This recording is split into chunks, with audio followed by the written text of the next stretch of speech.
Okay. And we've got, okay, it is 6:50, so I would like to call the regular board meeting of the Board of Education to order. And my apologies for the late start. We had some business that we had to take care of. Michelle, can we get a roll call, please?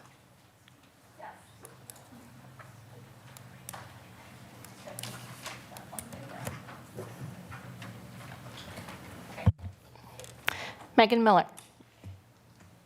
Present. Tom Hankins. Here. Brian Anderson. Here. Tia Johnson. Here. Brian Nichols. Here.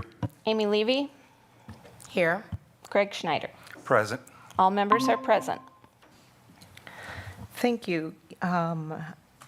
Approval of the agenda.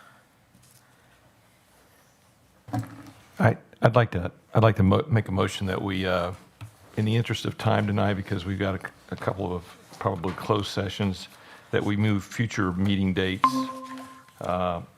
6A to become number 5A in front of the human resources, and human resources becomes 6, and executive session remains 7, and meeting closing 8. Okay, a motion with a movement of the future board meeting dates. I'll second. Motion by Brian Nichols with the change and seconded by Megan Miller. Any discussion? Hearing none, all in favor? Aye. Aye. Aye. Aye. Any opposed? Motion carries. And tonight, for the Pledge of Allegiance, We have Mrs. Brandy Herford representing our Merrill Elementary School, and she also has a student, and I will let her do the introductions.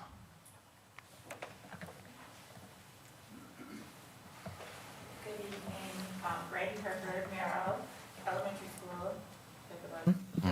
All right, there we go. Good evening. I have a loud voice, so I really don't need a mic, but I will use one. Brandy Herford, principal at Merrill Elementary School. I'm here introducing Analia. She has been at Merrill since I've been there, so kindergarten, so maybe even before then. Analia is such a leader. She is a member of Student Council. She is also the vice president of the House of Amistad. That is our Red House at Merrill. She also is very much into math, and so she does a lot of small groups with me, and we work on her Imagine Math, and she's always looking for me to do that. So she is a real true reader and a learner and a leader at Merrill. So I'll let her go ahead and go. Analia. You just start with the Pledge of Allegiance. I pledge allegiance to the flag of the United States of America and to the republic for which it stands, one nation, under God, indivisible, and liberty and justice for all. Thank you. Good job, kiddo.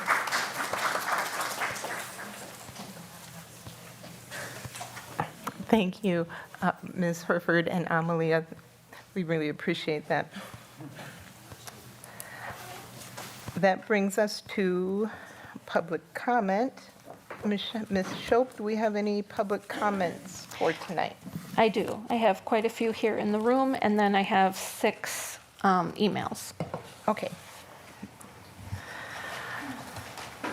So from Board Policy 187, public participation at board meetings. Speakers will be announced and invited to the podium by the Board Secretary, Michelle Shope. Each person will be allowed up to 3 minutes to speak. Should the individual require translation assistance, a translator may be of the individual's choosing or one provided by the district. Public comments requiring translation will be given 6 minutes. An individual's 3 minutes may be yielded to another individual. However, each person must complete a public comment card. Indicate if speaking or yielding time, give the public comment card to the board secretary, and approach the microphone to state your name, and that the 3 minutes are being yielded to another individual. An individual may speak on behalf of a group. However, no more than 2 other people may yield his, her, or their time to any one speaker. Individuals wishing to comment are expected to comply with the following norms in order to maintain a respectful and orderly meeting and to prevent discussion of confidential matters in a public forum. Comments should be directed to members of the Board of Education and not district employees, students, or other members of the public in attendance at the meeting. Signage, banners, or other material which impedes any person's view of the proceedings shall be relocated. Speech that is belligerent, disorderly, disruptive, repetitive, or which exceeds the allowable time permitted for each speaker is prohibited. Concerns or questions that entail the disclosure of identifying information regarding specific students are prohibited. Response from the board, if any, will be limited to clarifying inaccurate information, seeking additional information from the speaker, or acknowledging that the speaker has been understood. The board will not debate with an individual, and the board may not take action on an item raised during public comment that is not on the meeting notice or agenda. The chair will interrupt and rule an individual who violates any of these norms out of order. If ruled out of order by the chair, the individual's opportunity to address the board will end immediately and the microphone will be turned off. Thank you for your participation and courtesy. Michelle, who's our first speaker tonight? Our first speaker is Patricia. Where do I go?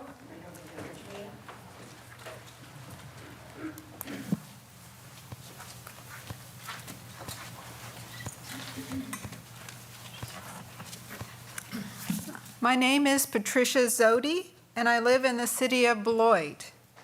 I'm here to let the Board of Education know that I truly enjoyed the listening session on Wednesday, June 12, 2024. As a person who voted in support of the referendum, I learned a great deal about the reasons the referendum failed in April.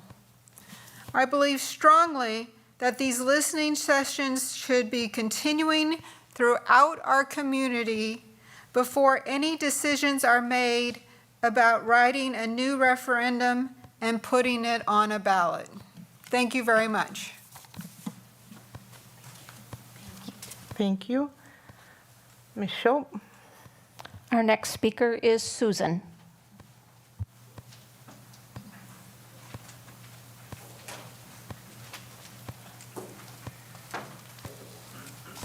I'm Susan Adams, and I want to comment on the referendum. I'm from Beloit. I see the referendum is on the agenda for discussion/action. I hope it will just be discussion and that you'll wait to vote until after you have more information. I'm glad there were 4 members of the board at the listening session last week, and I believe more board members need to hear from many in our community, so I think it's too early to vote on when to have the referendum.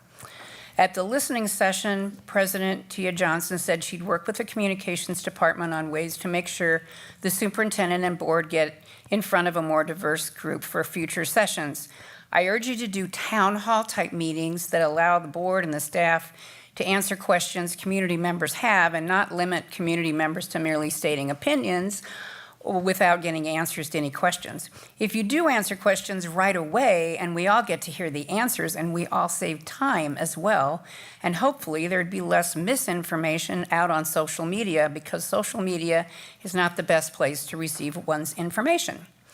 I think in these meetings it needs to be clear which programs were cut already and which ones would be cut if this doesn't pass. So clearly money does make a difference in how well a school district can operate, and you cannot make improvements without money, same as your personal budget. anyway, it's seriously hampered by a lack of money. I think it should be, I would vote for November, but I'm going to vote for it no matter when you have it. But it's a presidential election, so there's more people that are going to vote. Of course, we do need them to be well educated. And most people at the listening session, especially those who spoke, were for the referendum, so do it soon. Do it when most people are voting. And number 3, if we do have the vote in November and it passes, then the money would presumably be able to be used earlier than if it passed in April. So I think there's plenty of time for these town hall type sessions prior to a November ballot. Thank you. Thank you. Ms. Schultz? Next, we have Tommy Bricko.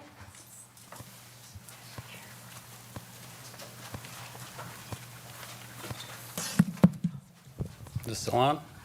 Yes, okay. Hi, I'm Tommy Bricko. I live in the city of Beloit. I know that recently there's been some debate in the community on which flags are flown here at central office. So I come to you tonight not as a district administrator, but as a citizen, a proud Purple Knight alum, and a proud gay man. Growing up before gay straight alliances were even founded in our public schools, I knew at a young age that representation was critical to showing young people that their identities were valid and that they were safe and supported in their schools and communities. Thankfully, even without the representation back in the late 80s and 90s when I attended, I had a tremendous amount of teachers and a family who supported me. Not every student has that privilege. Therefore, I think it's necessary that our public institutions step up and continue to show their ongoing support for some of the most vulnerable and marginalized communities, especially here in Beloit. Representation and support saves lives, and that is why I'm able to still be here in front of you tonight, and that's not easy for me to say. So I want to thank you for your time. Thank you. Our next speaker is Tim, and I have Jennifer and Anthony who are yielding their 3 minutes, so it'd be 9 minutes total.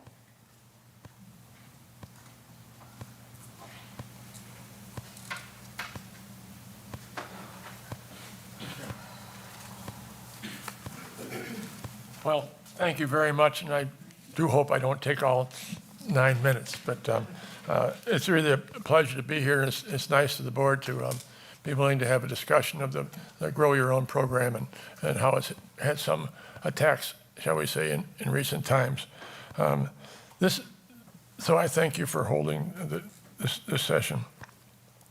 I want to thank the board for your service. I was on the Janesville School Board for a while, so I know what you do, and I admire you for that. What we need to do, I believe, and I maybe should give one more side note. I started a program in Janesville very similar to Grow Your Own. It's called the Janesville Multicultural Teacher Scholarship. And when I started it, 99.5% of the teachers in Janesville were white, and about 16% of the students were students of color. That's 16% is now 32%. It's going to 40. And the teachers are now from 0.5% to 6%. So it's taken us longer than we thought to get going. But we've got 20 students, scholarship winners in college next fall, freshman through senior year. So we're going to start cranking. The main thing, I think this kind of program, Grow Your Own, and ours over in Janesville, is that it's really intended to help the students be successful after high school. And one of the ways they're going to be successful and adjust to society is it helps them a lot if they have a teacher who doesn't look like them, both ways, that a white student has a teacher of color, that a teacher of color has a white student. It's just important because especially if you're white and you don't have a teacher of color, hardly ever, and you get into your first job and your first supervisor is a person of color, you have no experience and gotten to know somebody well like you do in the classroom. So I think that's a really big part of this, is to help students be successful when they get out of high school. And it's also important to note that both our program and your program are 100% privately funded. The scholarships do not have one penny of public money involved in them. And I think that can get mixed up with some of this criticism here, but I think that's important that be very, very clear. And I helped at your folks' request, I helped start Grow Your Own because we already had something like that going in Janesville. And I am a big supporter of Grow Your Own. In fact, I've never said this publicly ever, that I give $5,000 of my own money every year to Grow Your Own. And I'll keep doing that. In fact, I got a book coming out next month on gerrymandering, and I've always given the proceeds from that book to Janesville's Multicultural Teacher Scholarship. But I'm pleased to tell you tonight that when this book comes out, 50% is going to go to each one of the programs, 50% to Janesville School District and 50% Janesville Multicultural Teacher Scholarship and 50% to Grow Your Own. So that will hopefully help get some more money. And it's also fun touting that book because I don't put any money in my own pocket. That makes it a little bit more comfortable. And so I'm looking forward to that. But I think another thing I think is worth pointing out is the United States that these students are going to live in is going to be the most racially diverse United States in our history. In 2040, the prediction is that for the first time in American history, white people will be the majority of the different colors, but they'll be less than 50% for the first time ever. And so that tells me that even more so that these students growing up today need to be ready to be successful and be accepting of that world that they're going to live in. So I wanted to make that point as well.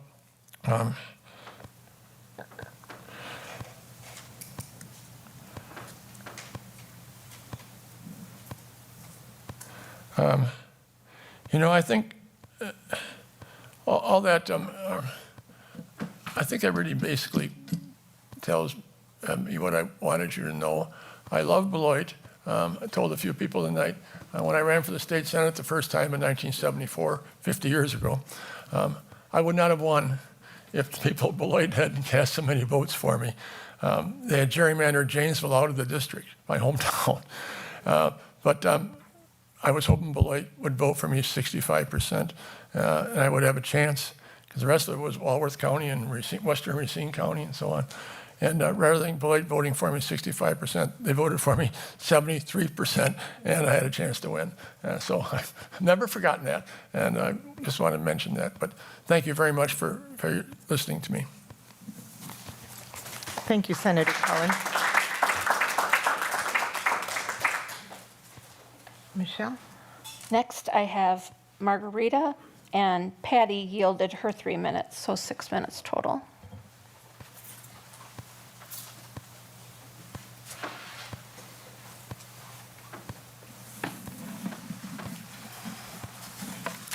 Greetings to the board, their guests, and audience. I would like to start by presenting some numbers. The first one is the gap between white students and minority students, which is 20% in test scores. This is nationwide. No, Wisconsin-wide. In Beloit is the state testing of minority students is about 10% over that of the minority students. The white students are 10% higher. The most appealing part is that these numbers had been going on for decades, and this gap has not changed much.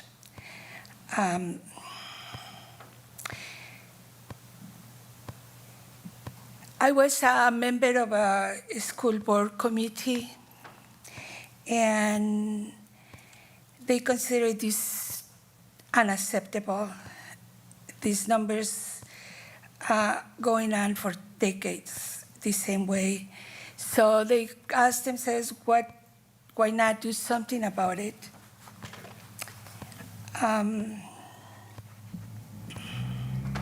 So there was a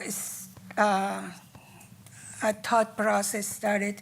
According to higher authorities in the field of education and learning, the top contributing factors to the monstrous gap a school could address to chip away this gap is the sense of belonging in school and the role models that they could identify with, the students can identify with.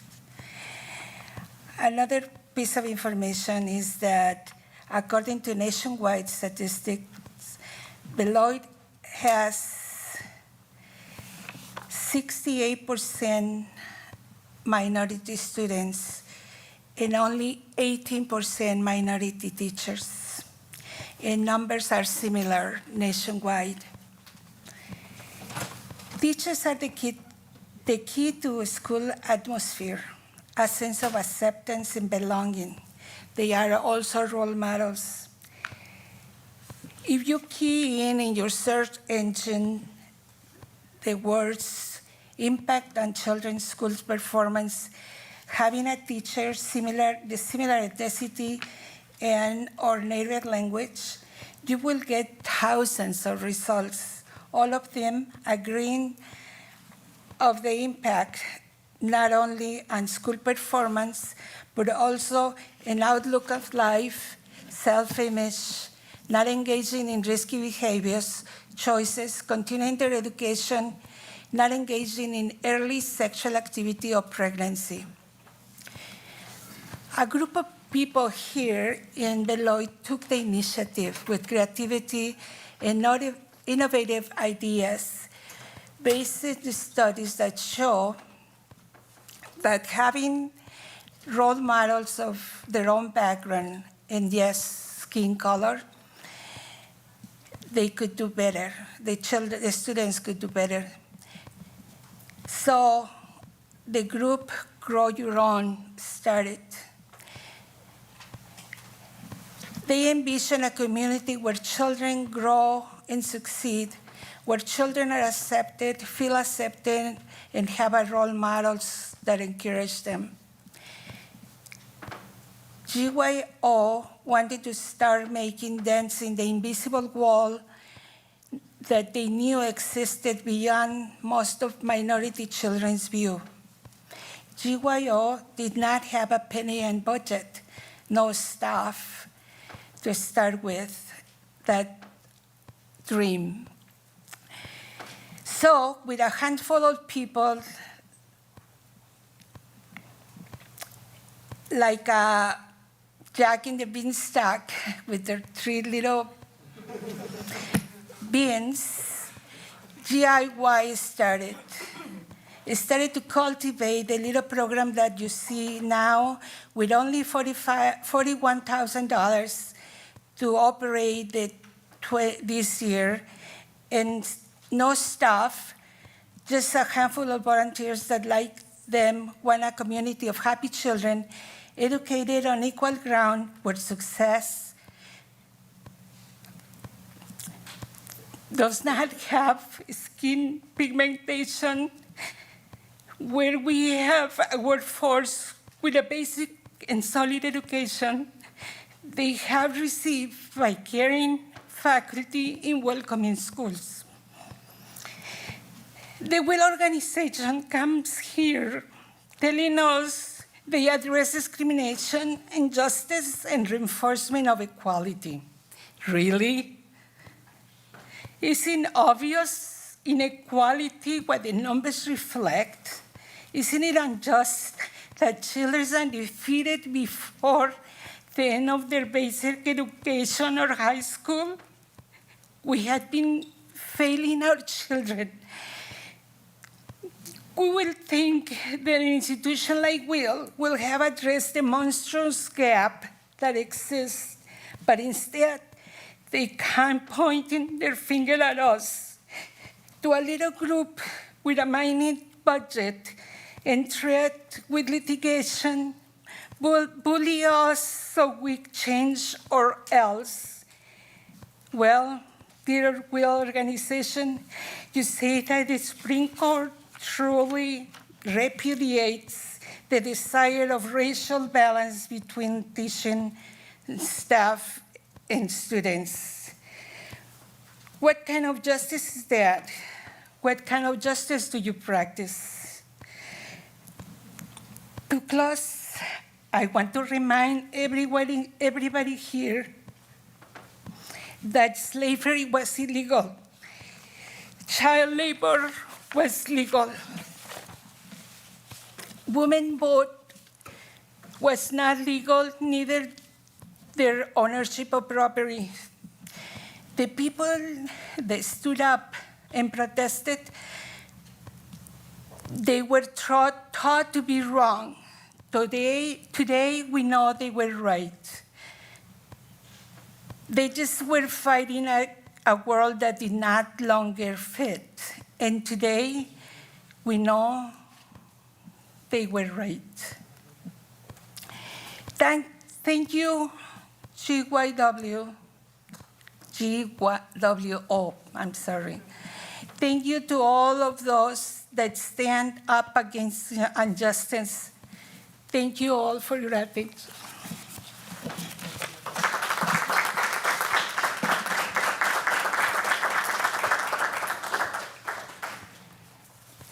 Thank you. Michelle, next. Next, I have Mario, and Paula yielded her 3 minutes.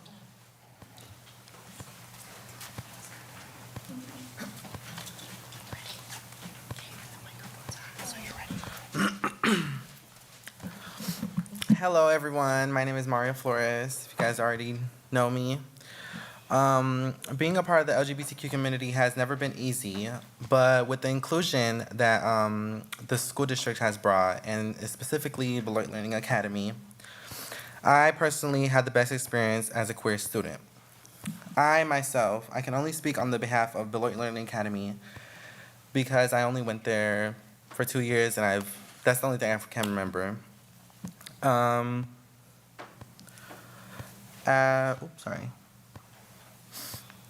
have gained the respect and the love from so many teachers and students at BLA. I have always felt welcome and valued by the entire environment they have provided. I'm here to inspire other members of the LGBTQ community and to encourage people to be themselves, always. Don't let anyone stop you from being who you are, even if it's your own family. Thankfully, the district has made me feel included. I am appreciative of what the school offers and how the LGBTQ community is represented here. I am proof that no matter what you are or what you want to be, you can be successful and that your dreams can become reality. I want to say a special thanks to all the staff at Beloit Learning Academy who have supported me and encouraged me to push forward.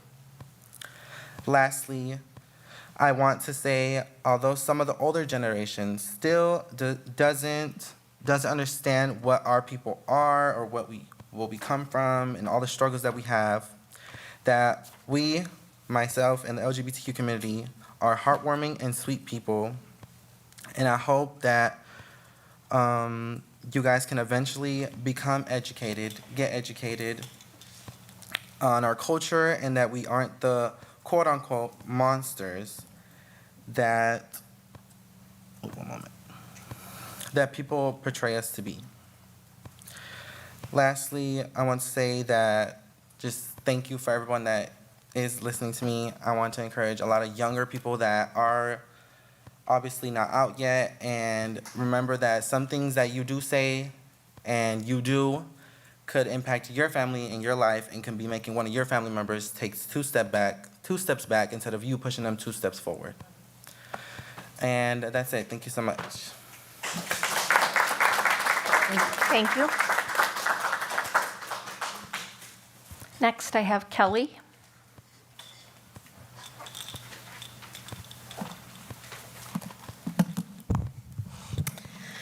Hello, I'm Dr. Kelly Gorwood, the Director of Instructional Leadership in STEAM for the district, and I am here tonight to also speak in support of the Pride flag and just to say thank you for making sure that it is flying outside our building.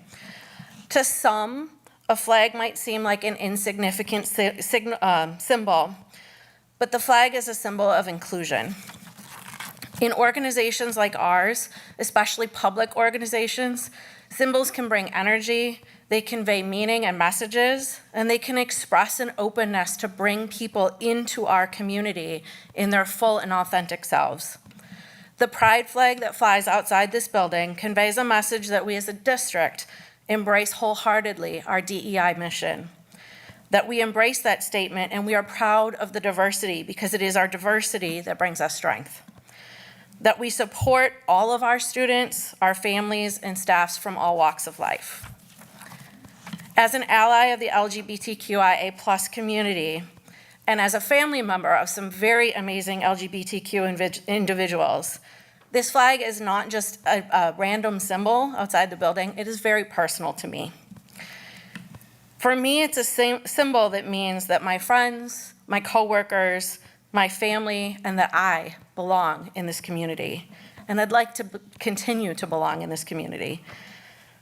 It allows us to be authentically ourselves within the Beloit community and as a part of SDB. Our strength in this district is our diversity. And I'm proud that as a district, as an organization, we embrace that diversity. So again, I want to say thank you, and I sincerely hope that that flag will continue to fly in the years to come. I am Beloit proud. Thank you.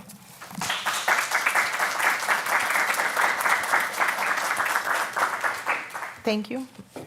Any more, Michelle? Yes, next I have Jen.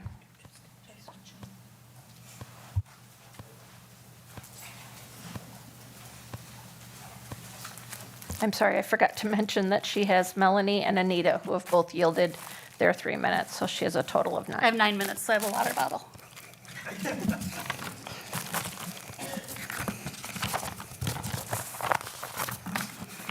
Good evening, Board President Johnson, Superintendent Garrison, Board of Education, and those here and watching online.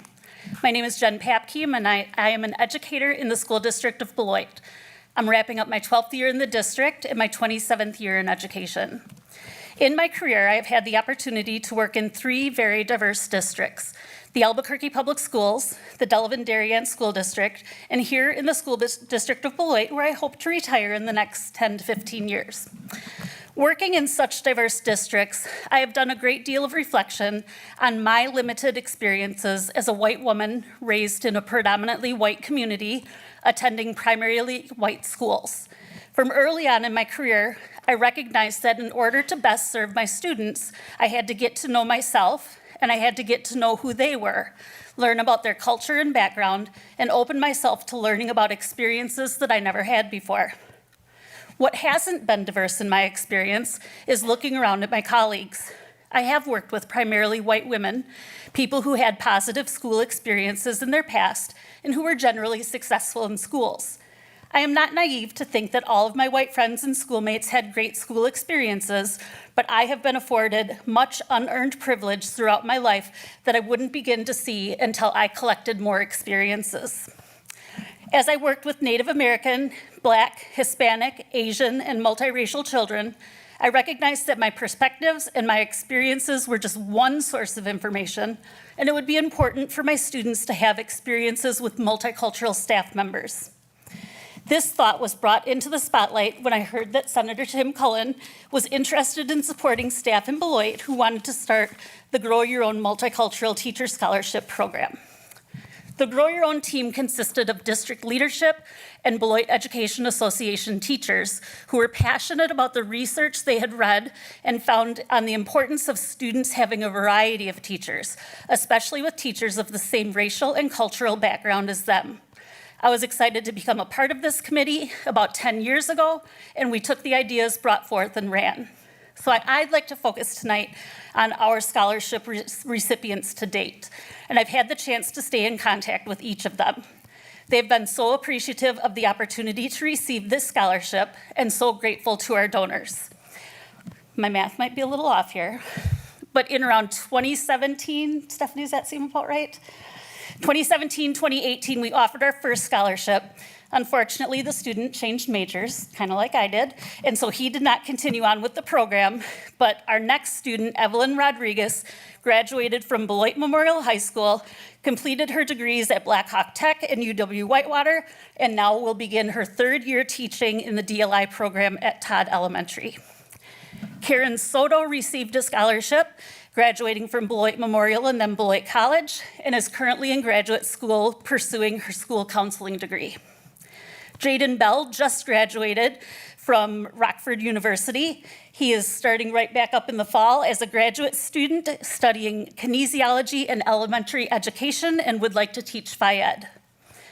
Next up, we have Azaria Roby, succeeding in year 1 at UW-Whitewater, and our first staff recipient, Victoria McAllister, who works full-time at BMHS, as well as completing her bachelor's degree at Concordia University.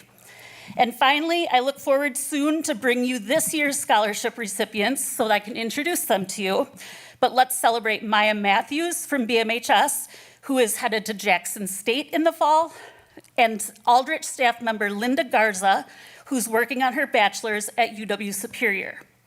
These 6 Grow Your Own Multicultural Teacher Scholarship recipients look forward to returning to the school district of Beloit for their career, and I hope that you will consider the value that this scholarship brings to our students of color.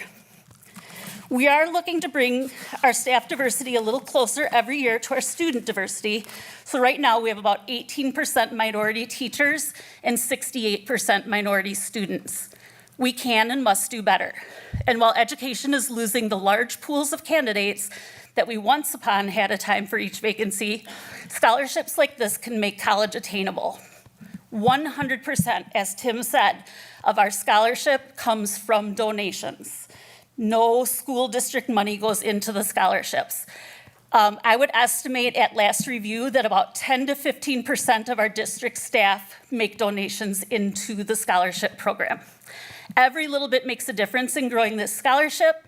Senator Cullen has remained a partner and a strong donor to our program every year and is passionate about not just donating, but being a part of meetings, being present with us, and being an idea guy. So thank you for that. Board, I know that this is a matter that's beyond us and for a legal team to make a determination, but I hope that as representatives of our district, you hear how much this program means to us. Thank you. Now, I'm not done. I'm gonna change my hat and take on one other important topic to me. So outside this window, we are flying the Progressive Pride flag. The Progressive Pride flag was an update to the original Pride flag developed to represent LGBT people to further encompass transgender folks, people of color, and so many more identities that people have. In 2021, I purchased this flag and randomly asked the superintendent at the time to consider flying it, and he made my wish come true. But it wasn't just my dream. It was the dream of hundreds of SDB students, SDB staff, and SDB family members, community members, and members of queer supportive organizations in our area, that they would be seen, recognized, and valued. I was even asked at the time to write a blog about it, and to sum up what I wrote at that time, it's about my goals as an educator: to nurture, develop, create, and inspire spaces where everyone feels a sense of belonging and safety. So tonight, I have another flag. I present to you, Dr. Garrison, since Ms. Christopa's not here, a Juneteenth flag, and I'm not sure that we can get it up before tomorrow's holiday, but I'd like to offer to continue the tradition by buying additional Cultural Heritage and Recognition Month flags to be flown for times like Hispanic Heritage Month, Asian American and Pacific Islander Month, Black History Month, and more. I look forward to connecting with you and with Ms. Christopa if the board is willing to take me up on this offer. Flying a flag or showing support to a group of historically marginalized people represented here in our district is not meant to exclude anyone. It is to help us all recognize the beauty that is among us in our diversity. As one of our district mottos says, Beloit is strengthened by diversity. In the end, I'm simply Beloit proud. I hope that all of our students, staff, and families can feel that pride and let love be louder. Thank you.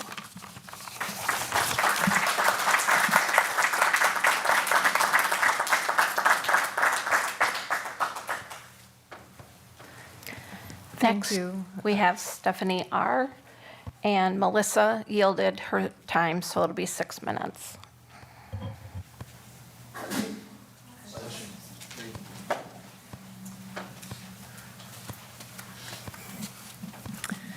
Good evening, board members and guests here today. I also am going to discuss two things.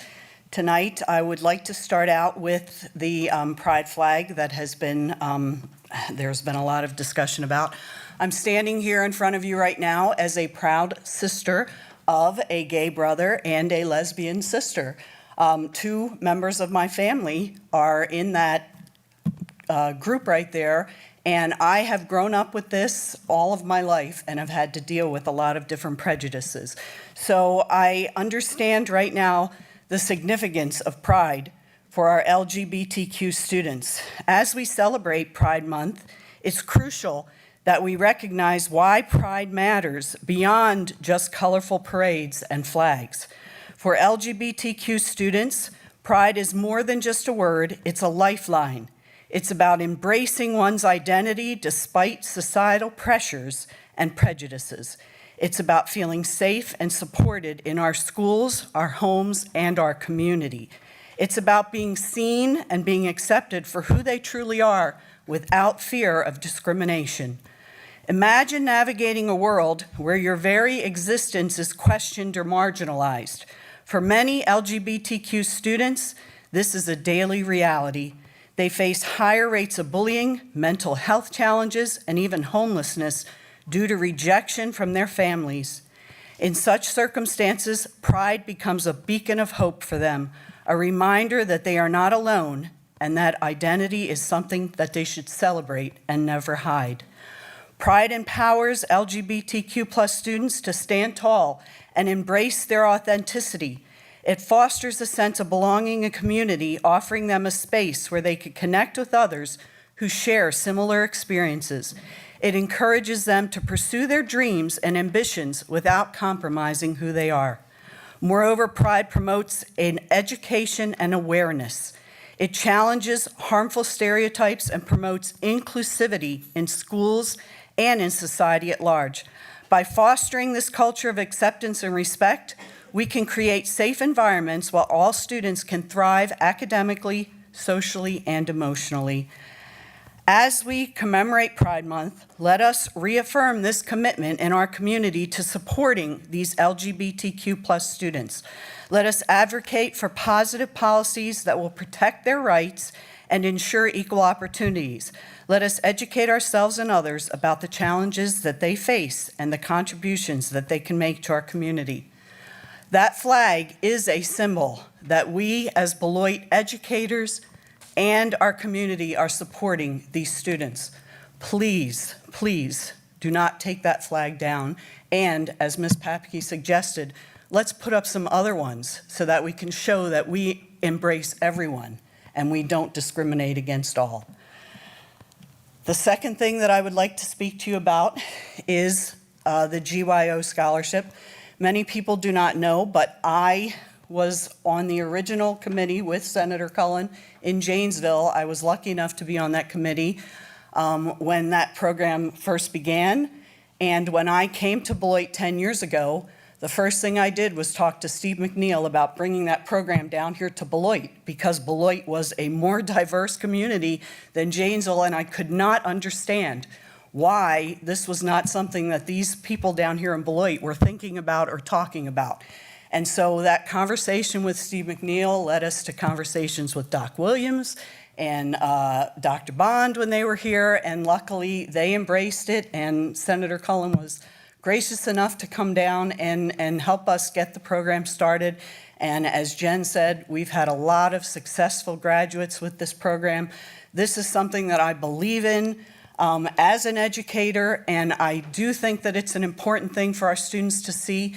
And as Jen said, none of our time, all of our interviews are done outside the school day. All of the work that we do for the program is done outside the school day. We rely on donations. Nothing is taken from the school district or the taxpayers. So I really am urging you to look at that program and keep that program going, because it is something that's very valuable to us in this district. So thank you for your time.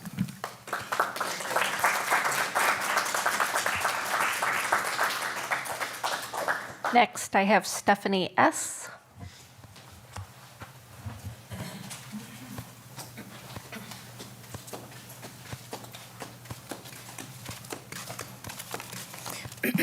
Hi, I'm Stephanie Stevens. I reside here in Beloit. I'm a proud product of the Beloit School District.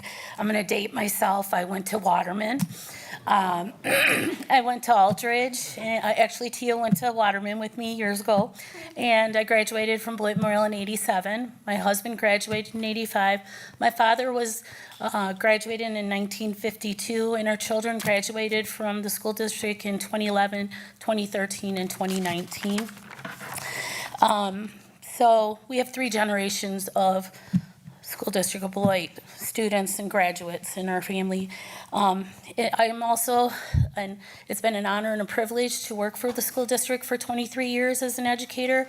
I worked at McNeil for 22 years, and this past year I had the opportunity to go over to Merrill, which has been a wonderful kind of feel too, but like McNeil, it's wonderful. Why did we have wonderful experiences here in Beloit? It was because of the educators and the administrators that we had. My husband and I and our generation, our next generation, our children.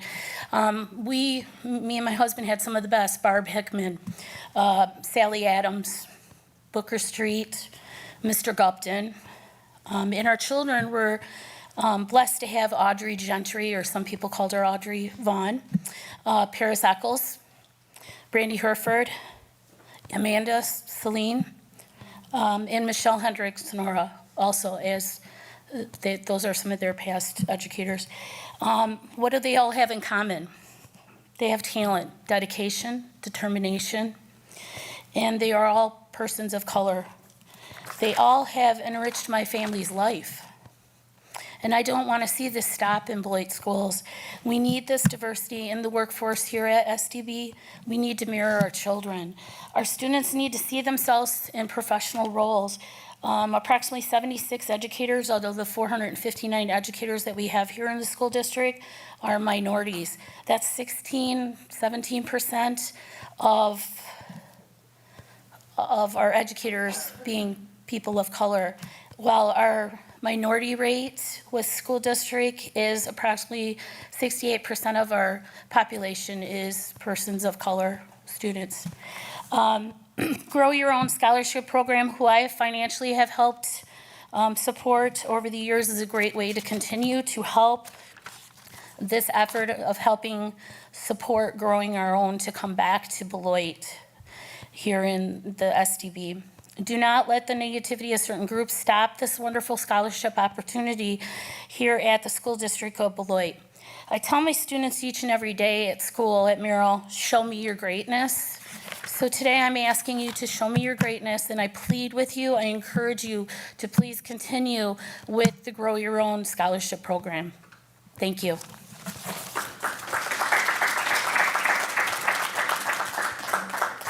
Next, I have Tracy.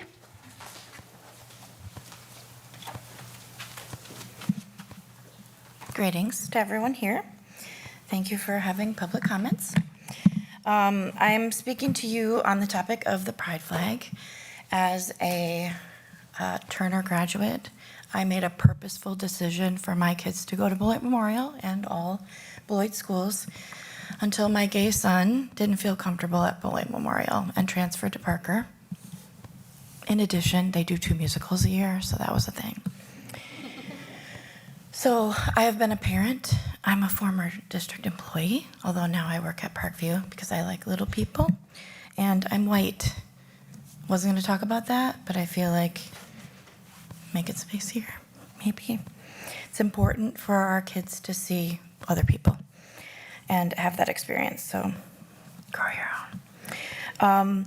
I am also the vice president of the Yellow Brick Road organization in Beloit, and we support Rock County in LGBTQ+ inclusion efforts, and just making sure that that visibility and inclusion is present. I want to say that visibility is one thing.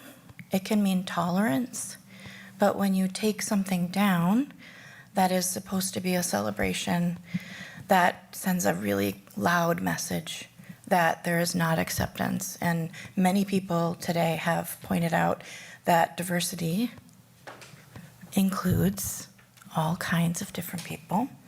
So please, I humbly ask, keep the pride flag up. Love the idea for more flags. I just wanted to say just a couple more things, what pride and visibility does for students in school districts.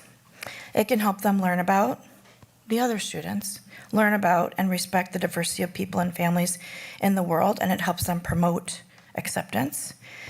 It makes the representation can help students feel like they're not alone and can encourage positive mental health, very important to school. And when they feel safe, being out to more peers at school can be associated with higher grades, less harassment, and seeing peers who are out can be associated with a sense of safety, even if they're not out themselves. Having a welcoming environment, which includes pride flags and other symbols, is important for students and students of color who may experience a lot of other discrimination in school. If you do nothing else tonight, hopefully, you'll keep the pride flag up. Thank you. Thank you, Michelle. And I have one last person in the room, Pam.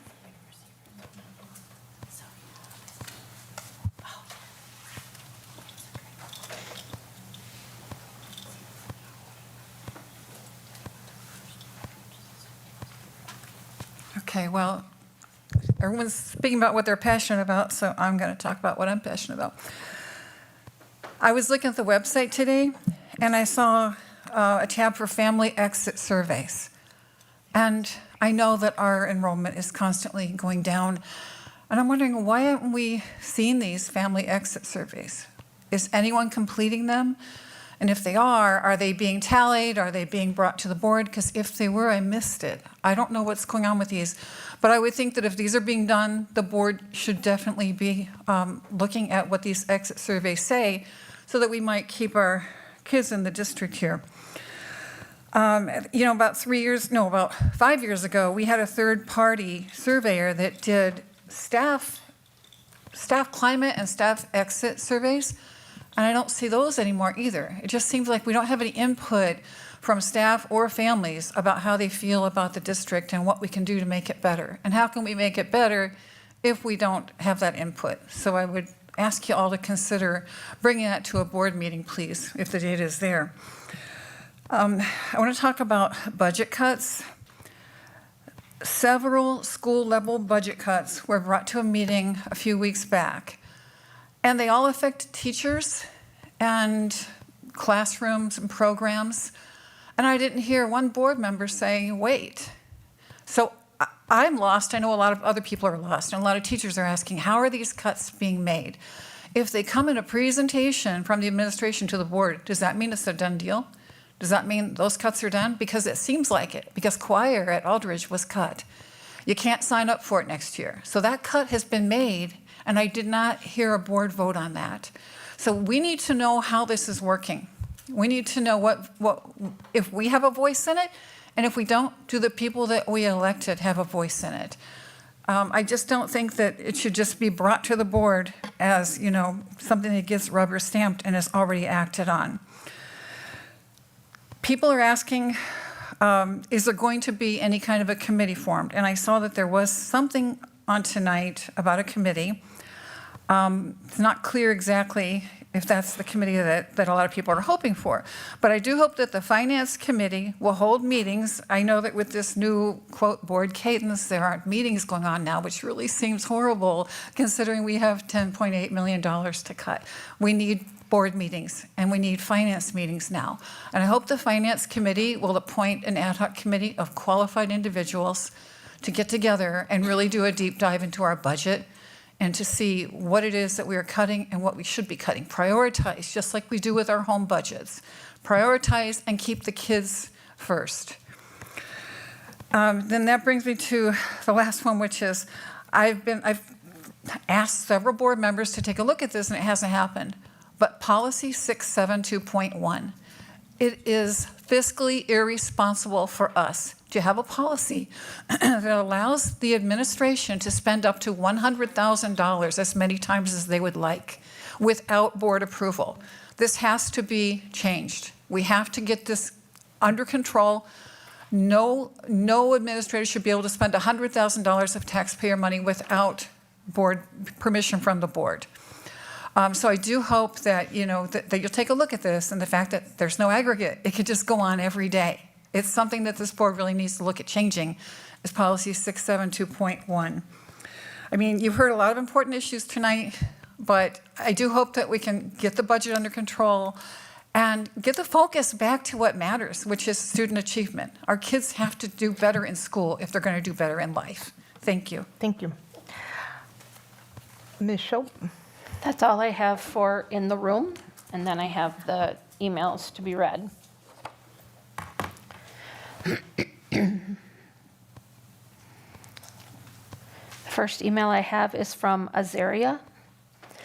Hello, everyone. My name is Azaria.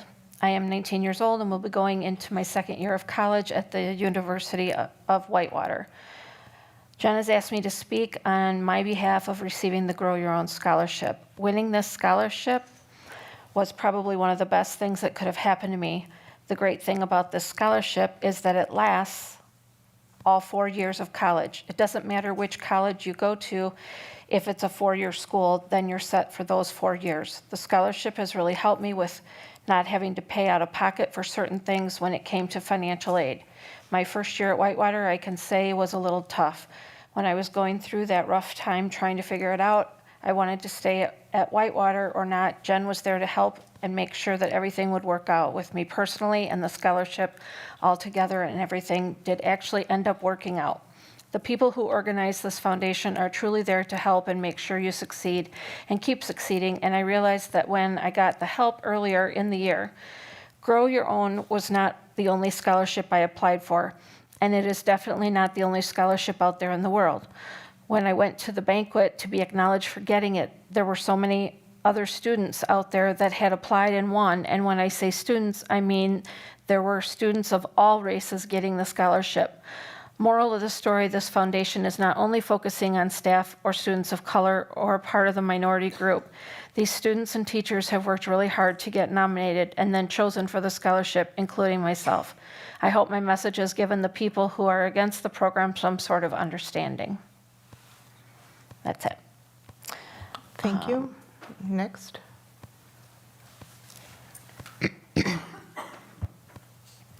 The next one is from Evelyn. And she says, "Good afternoon. I am Evelyn, recipient of the Grow Your Own Multicultural Scholarship. I am writing this email to express the gratitude I feel for the scholarship. I have a lot to thank the donors of this scholarship since I come from a low-income family. So thinking about going to school and obtaining a university degree was impossible since I did not have the money to go to the university. Thanks to the Grow Your Own scholarship, my dream of going to school came true. For students who are in the same situation as me, this scholarship means a lot to us since it helps us financially, but also helps us realize our dreams of obtaining a university degree. Thanks to this scholarship, I obtained my bachelor's degree in early childhood education and in special education. And today I am a bilingual teacher at Todd Elementary School, and I am very happy to be able to help my community and the students, preparing them to be successful." That's it.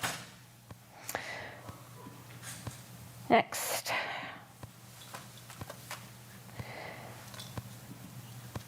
I have a letter from the Foundation Against Intolerance and Racism from Manuel. Dear school board members, the Foundation Against Intolerance and Racism, known as FAIR, is a nonpartisan nonprofit organization dedicated to advancing civil rights and liberties and promoting a common culture based on fairness, understanding, and humanity. We have tens of thousands of members nationwide, including in Wisconsin. Our website, fairforall.org, can give you a fuller sense of our identity and activities. As a FAIR member and a parent within the Beloit Schools, School District Beloit, I write today in order to raise important considerations that must be accounted for in advance of the upcoming Pride activities, which will take place during the month of June.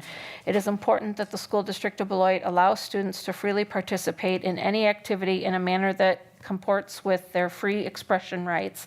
It is equally important that the school district enforce its relative policies in order to ensure that students who wish to abstain from participating are not subjected to bullying or harassment and do not otherwise feel compelled to participate. The importance of public schools' stringent protection of their students' First Amendment rights cannot be overstated. When it comes to social, political, and ideological matters, public schools are charged with teaching students how to think and with avoiding teaching students what to think. I would like to applaud the school district for the many ways it allows students the freedom to explore and express their beliefs on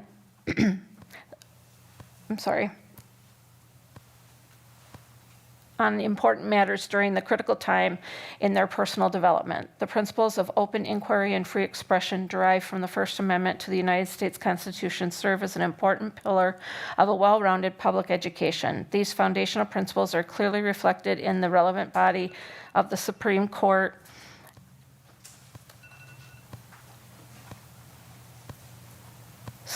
law. The First Amendment demands that public school students have a variety of ideas and information available to them, that students have the freedom to interact with and respond to ideas and information in ways that are not substantially disruptive to the learning environment, and that students are free to reject ideas and beliefs they do not hold. The important balance inherent in this body of law is what allows students to learn and freely express themselves in a safe environment. I urge the School District of Beloit to closely review its existing policies in advance of Pride Month activities to ensure they provide faculty and staff with the tools necessary to ensure a positive experience for all students where their First Amendment rights are honored and safeguarded.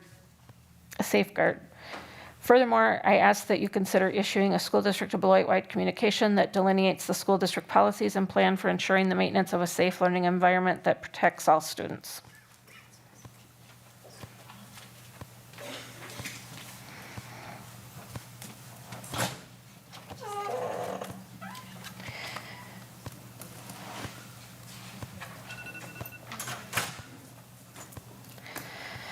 Okay, next I have one from Angie. I am writing to you today out of the deep concern for recent attention given to two issues that impact our students, staff, and families, and I hope that you will stand together as a board in support of the diversity in Beloit. I have two daughters who have been students in the School District of Beloit since 4K and are now going to be a senior and sophomore. They have excelled in many areas, from being recognized for the Superintendent Award, letters in academics, theater, and orchestra. They have also struggled at times, and they wouldn't be doing as well as they are without the talented teachers and kind students that they have met in the schools. Theater and fine arts are two areas I am very passionate about, and sometimes some of the most unique students who didn't feel like they fit in school found themselves and their success through these programs. The reality is many of the students they know have struggled with mental health challenges, and I am grateful for the support the district has partnered with community mental health providers to provide. Another marginalized group who are often associated with theater and arts are LGBTQ students. The statistics for mental health among LGBTQ students are shocking, and I'll share a few. My information is from the advocacy group called GLSEN. 68% of LGBTQ students felt unsafe in school. 31% were physically harassed, and 12% received some form of physical assault. 97% of the students surveyed still hear the very old negative use of the word gay and other homophobic slurs, and only 10% of these students had a supportive teacher intervene. 40% of LGBTQ students avoided school bathrooms, gym classes, and locker rooms, and 32% had missed at least one full day of school a month because of bullying. 30% of suicides are LGBTQ individuals, and greater than 50% of transgender youth attempt suicide. That's just a start, so I'm excited that the school district has flown the pride flag at Colac for the past few years. Unfortunately, due to a few complaints, the flag was taken down. Thankfully, the community came together in an effort to share their support, and it came back up. Why would we remove a visual symbol of support not only to our students, but also staff and the families in the district?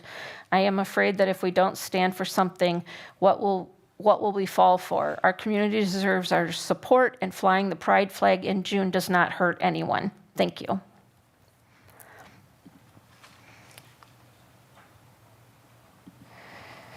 Okay, this one is from Brittany. She's a parent in the district, and I'm writing to comment on 2 different issues. All of it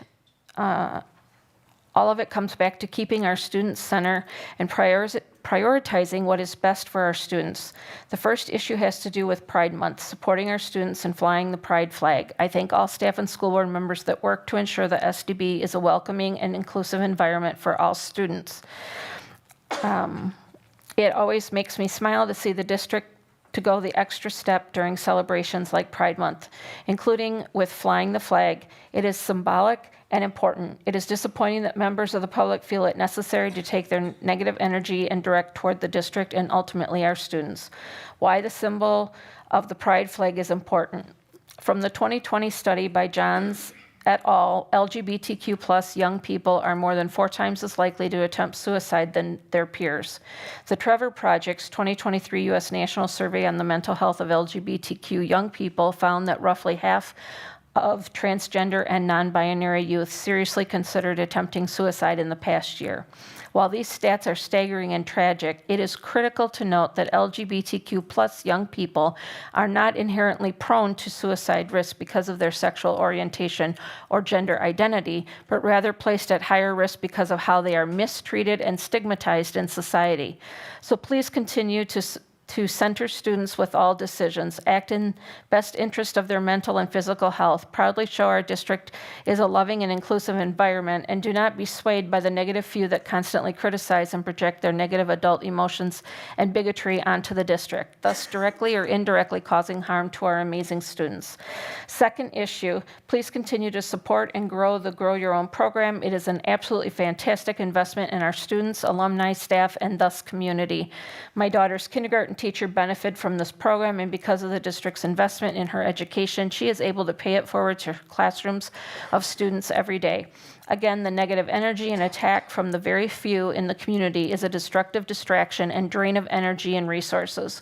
We have actual issues and problems to solve in order to continue to grow the most important investment a community could make, and in order support those fulfilling the most important role and job, our students and teachers. Please not only protect the Grow Your Own program, but also continue to invest in its growth. Thank you for your time.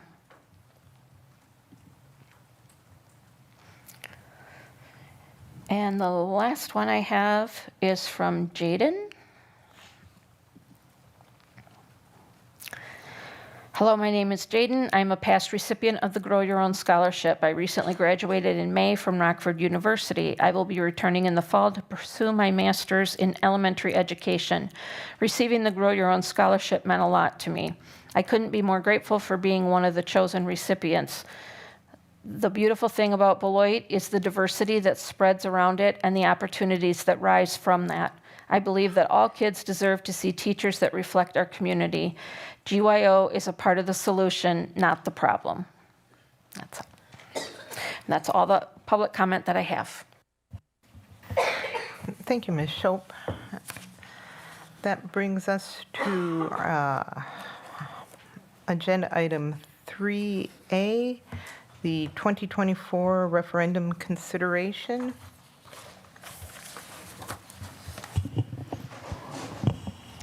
And Mr. Chady and... I can start. Okay. Okay, sure.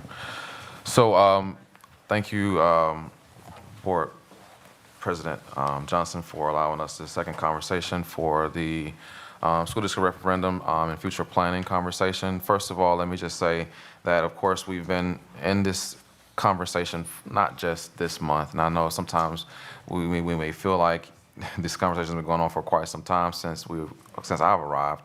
But I do understand that that pressure that we have to, kind of deliver this conversation is ongoing. And so we've been having a conversation around referendum, as you all know. On June 4th, we, of course, talked about, our election results from our last election.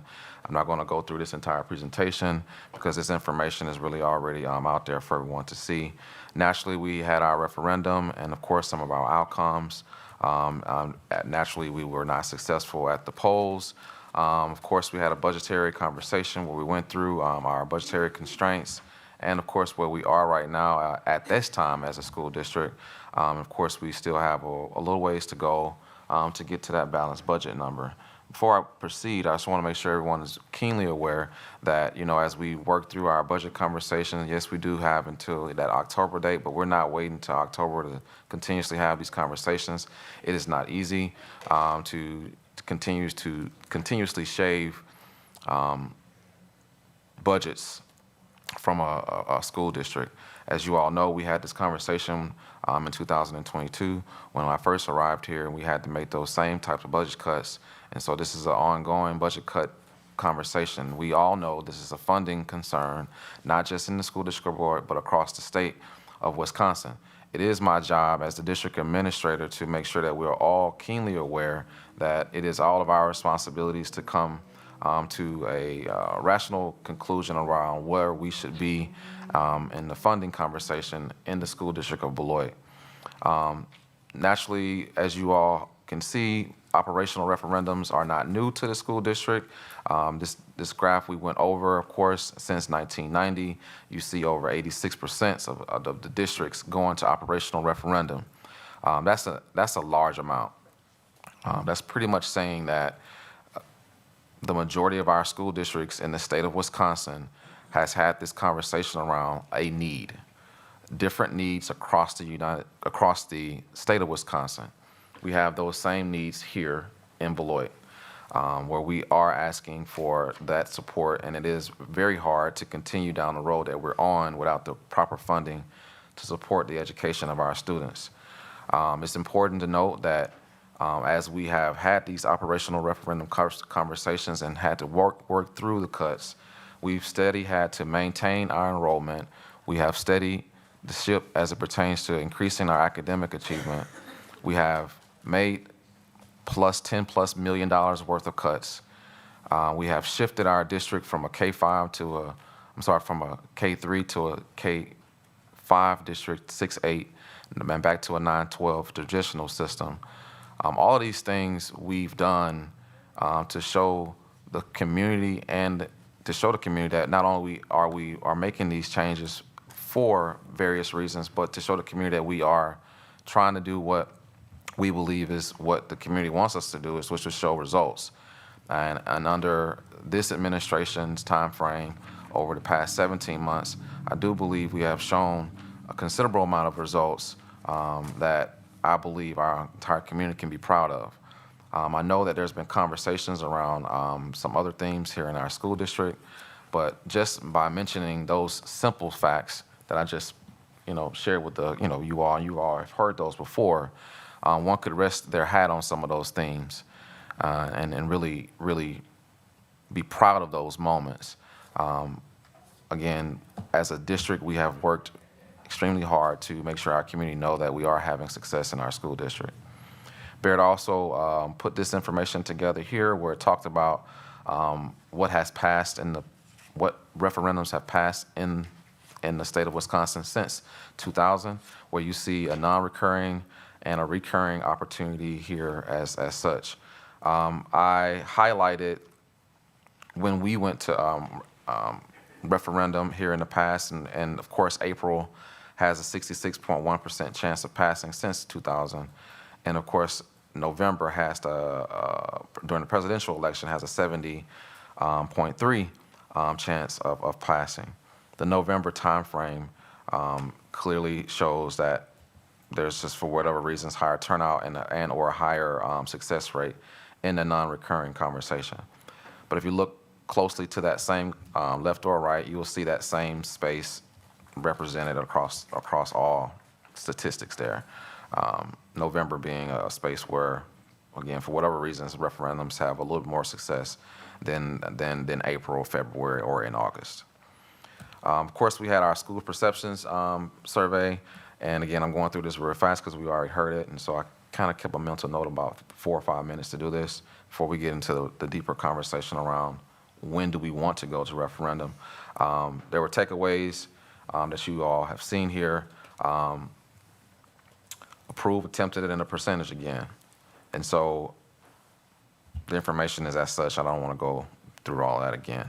Future board, future election dates. One of the things that we have had to contest with, our future election dates are very clear. If we do plan on going to referendum either in November and or in April of the following year, this slide pretty much shows when we have to make certain decisions. As it stands, if we do decide to go in November, we have to have our question ready by August. Pretty much, let's just say August. And if we go in April, we have to have our question ready by January. That's kind of what you see here on this slide. We further had a conversation in relationship to advantages and limitations of our either going in November or in April. So what you see here is the November snapshot, and of course, the next slide shows an April snapshot. And we didn't try to be all-encompassing in this conversation because it was really geared for the board to have a discussion around, what do you think will be the better time to go? But as you can tell, some of the advantages are higher voter turnout, broader community engagement, aligns with the budget cycle, heightened public attention, statistically higher pass rate. And I'm not going to go through all of these. The limitations, voter fatigue, 3 consecutive elections that we would have to, compete against, competing priorities, a short period of time to develop a solution. Of course, have a shortened campaign, and as such, as you can tell here. In April, we have some advantages as well. Extended planning period time, focus on local issues. We can reduce a little bit of the voter fatigue. We can, of course, have more time to plan between the referendums. It's pretty much what we are, I don't want to say used to, because since I've been here, we went in April, and of course, we kind of understand that timeline and that time frame. The limitations are very clear as well, lower voter turnout. All failed operational referendums have been in April for the school district of Beloit. That's something that we would need to contest with. And of course, for whatever reasons, again, I don't have the specific answer for this, board members, but April seems to have a lower success rate in referendums, both in capital and in operational referendums. We did have the board, I did ask the board to participate in some lunch and learns, and I would like to thank the board members who were able to attend. We did a part 1 and a part 2, Wednesday, June 5th, and of course, Wednesday, June 12th. That's a real quick overview of what we have already discussed. I do want this time to feel more board-led at this point, as it pertains to, how the board feels as it pertains to going to referendum in November and or in April. I know we've had some conversations about this, and of course, we had a listening session as well, just to kind of hear people's, comments and thoughts. And I'd like to turn it back over to Board President Johnson for further discussion. Of course, Mr. Chady and myself are here to answer any questions that you may have, and of course, my cabinet can participate as needed. Thank you, Dr. Garrison. Before I open it up to the board members, Mr. Chady, was there anything else you'd like to add? Not at this point, just here's a resource. Thank you. Any board members have questions? Megan Miller? Thank you. Thank you so much to our administration for putting this together. And I want to thank everybody who made our listening session possible on Wednesday. I hope we have many more, as was recommended, in a variety of formats. So I want to talk a little bit about, based on what we just heard tonight, what we heard Wednesday, and what we heard at public comment. I looked at some themes. Didn't have a ton of time, but somebody was kind enough to provide us copies of the comments that people were kind enough to leave. And I think we got really valuable feedback from people with a variety of perspectives, very valuable. And so I want to summarize my takeaways and then make a recommendation about how I believe we should move this discussion forward. I see a lot of people asking us to follow the data. We just got a recap of the data. Like, for example, we know that we have a more likely chance of this passing in November.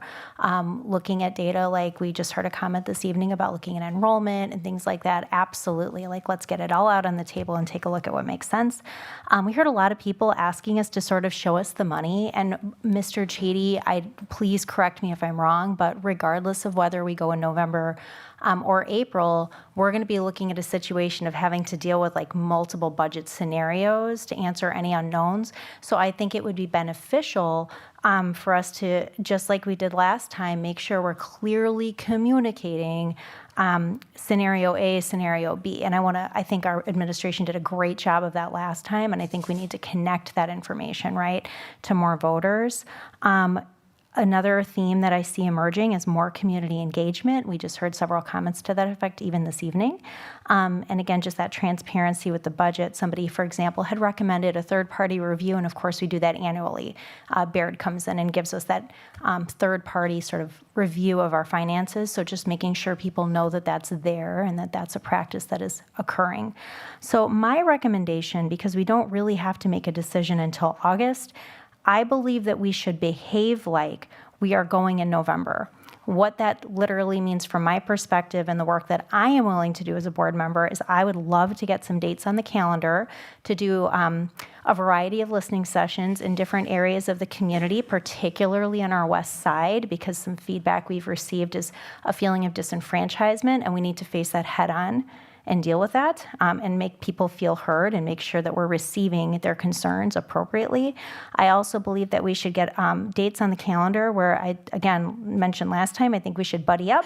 I think we should knock on doors, directly engage with people. And I think it's obvious that many of us up here have different groups of stakeholders who support us. And I think it's important for us to go representing as many groups as we can. Like, I think we need to pair up intentionally so we can show people that despite whatever differences we might have, we all have this shared goal of bringing our community together to support our children. Because as many comments mentioned in even just this packet that I'm holding up here, things will not get better until our community is willing to fund our ability to resource our staff and students with what they need. Lastly, what I would need some help from the district with as a board member is, while I am not in a situation at this moment where I'm a grandparent, I want a grandparent brag book about our district. I think our data and information was fantastic. Props to Monica and her team. Also, I want to be able to like open up a book and be like, here's our strategic plan. Look at what's going on over here at Gaston and look at what our kids are doing. Like, everybody just about knows about our jazz band. Let's keep talking about that, but let's talk about beyond just kind of that surface level information that most people have, and let's give most people what most of our teachers and parents and families know is powerful and exciting in our district. So those would be my asks. And just to summarize, I want us to pretend like we're going in November, and if we can shake it, great. Let's decide to go in August. If we can't, because we're like, oops, we're not prepared enough, great, we'll go in April. 2, I want a calendar. Let's get all of us up here, out knocking on doors and engaging with people and getting out in the community and having those sessions. 3rd, I want my in my case, grandma brag book, so I can brag on our babies and really show people what's going on in our district. So thank you for entertaining my long comments. Really appreciate it. Thank you, Megan Miller. Tom? Thank you. This idea of having another referendum, I know we've bandied it about, and we're not going to make a decision tonight. I understand that. I keep looking at these same slides, and I'm not criticizing at all. They're relevant, but I've made these point outs before, these Baird projections, and they are projections. I just want to reiterate, Beloit is a unicorn. We can't be lumped in with all these other statistics, and nowhere does it say anywhere that a referendum has failed except in ours district 3 times in a row. I mean, that's a huge thing to consider. And Dr. Garrison has said, and I think we as a board has said, nobody wants to go into a referendum to fail. I don't believe we're ready to pass one yet here in Beloit. I think there's a lot of work to be done. I do believe we do need the money, but I don't think it'll pass yet as of today, June 18th. It takes a lot of time and energy from staff to do these referendums. The board is a voluntary thing, and I do agree with Megan. Once we do have the answers to the public, I wholeheartedly thought the listening session was great, and there should be more of them. I just don't think that we're prepared at this time to ask. The voter fatigue, to me, is a very real situation here in Beloit, and I don't think they want to be hit up with another referendum in November. Thank you. Amy Levy? Thank you so much. I will be brief because a lot of what I would like to share has already been covered by Board Member Miller. I do definitely think that we should take advantage of the higher voter turnout and go back to referendum in November. I have a slightly different take on it, and thank you to my colleagues who were able to attend the referendum webinar and help me flesh out some of my thoughts around this. I think we should ask for a 4-year non-reoccurring referendum. And the reason I say 4 years instead of 3 years is that I want us to provide financial stability and security, predictability for our students for a class to go from freshman year to senior year. And thank you, I don't remember who made the comment, but while we're tracking freshman through senior year, I think it would be incredibly important to also track second grade through fifth grade. With that financial stability, I want us to be clear about the progress that we were able to make over those 4 years with respect to our state report card. I know that that comes up in a lot of discussions.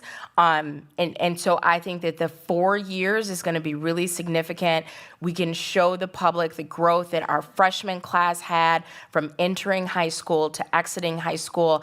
And then our community can decide whether they want to try that experiment again.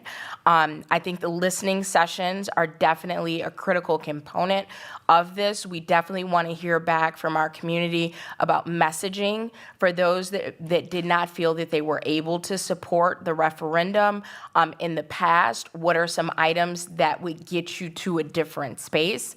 And I would respectfully ask that those listening sessions are planned in advance so board members can make sure that we can accommodate those in our schedule. Thank you so much. Thank you. Any other board members? Mr. Schneider? I agree with Megan. I think we need to move forward as if we were going to referendum in November.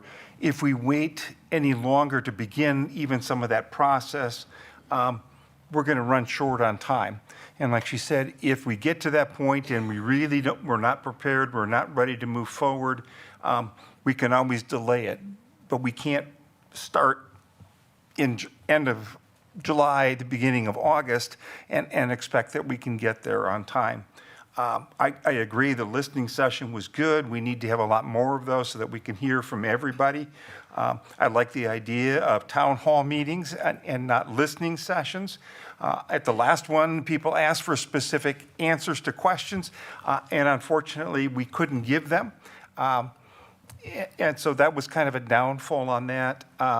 I think it's somewhat of a dialogue that we need to have with the community as we go forward with those meetings. So I agree that we need to move forward even from tonight as if we were going in November, because we can always delay it later. Thank you. Brian Nichols or Brian Anderson?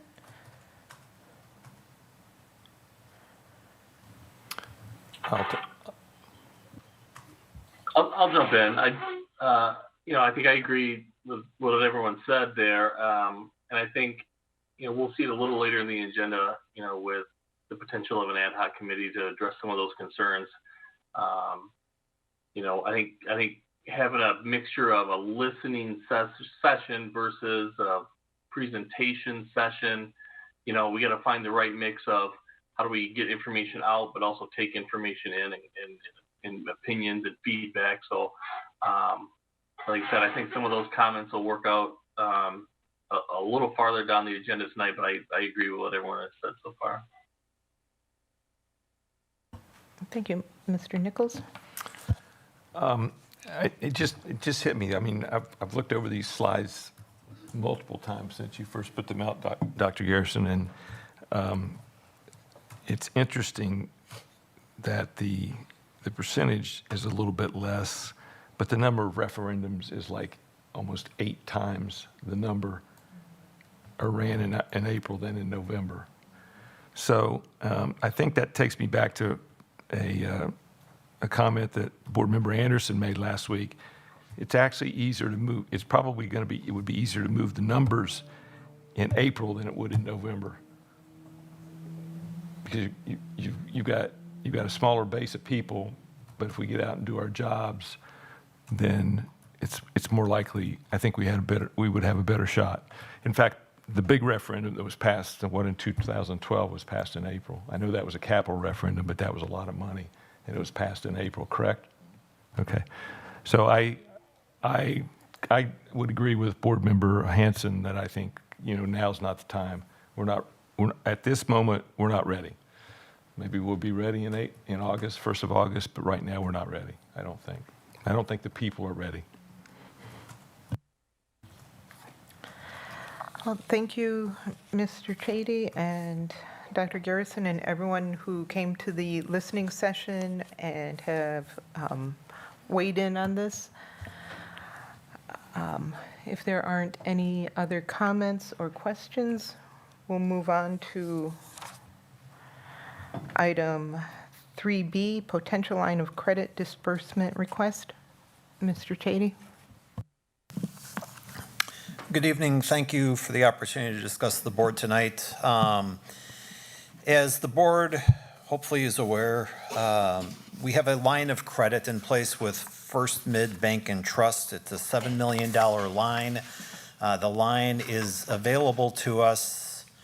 We can borrow the money and we have to repay the money by November 1st. However, the last date that we can tap or utilize the line of credit is June 30th. So between July 1st and whenever the district approves or holds our budget hearing for the 24-25 school year and thereafter, we can't enter into a new line and we can't borrow against our current line of credit.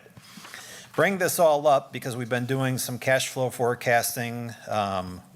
There's typically school districts hit low points in cash really 3 times of the year. One of them is mid-June. Happy to report that we made it over that hump easily. However, the next opportunity that comes up is in mid-September, which looks very questionable. And then we'll hit another low point in mid-November, and I'm not even worried about that one yet.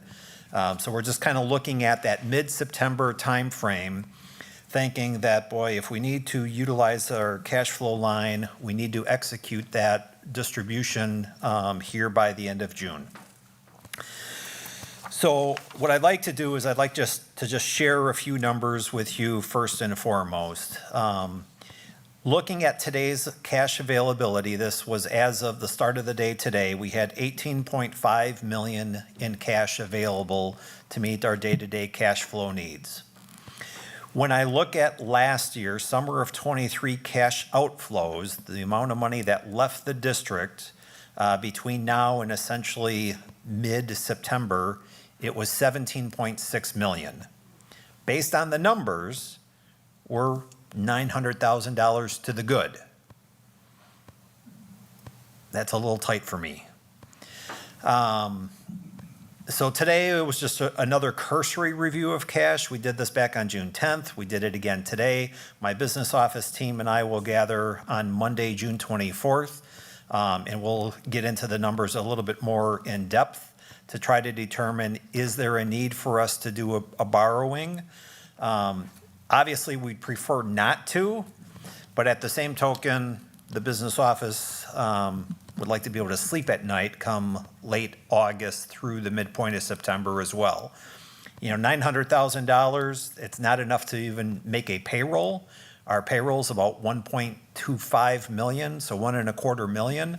So if we, if trends were to follow what has, we would be okay. However, if we encounter some unexpected high expenditures, health insurance claims, we're self-insured.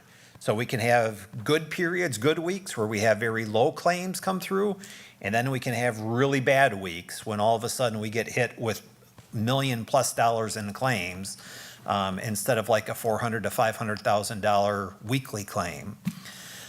So to sum it up, really we're just looking for perhaps board authorization to utilize that line of credit, that $7 million line of credit, in an amount to be determined by Dr. Garrison and myself and the business office team. Not to exceed 7 million, obviously, because we wouldn't need to go that high. And honestly, if I were to look at, might we need to borrow, $1.5 million or $2 million just to have available for us if the need were to incur, I think that might be wise to do.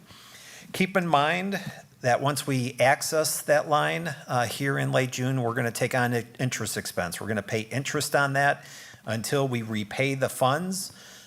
We can invest the funds, put the funds in our savings account or municipal accounts and make 5% interest.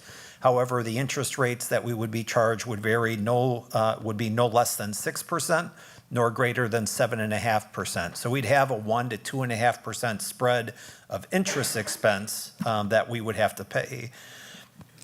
The other point I would make is that if and when we determine as we go through the summer months and come out of the summer and approach that September timeframe, we feel comfortable that we have sufficient cash, we can repay the line of credit earlier too to help reduce our interest expense. I hate interest expense. I love interest earnings because I always want to make money for the taxpayers in the district and try to minimize the paying of interest to the financial institution. But at the same token, we need to have some certainty that we're going to be able to make it through this low point with some comfort.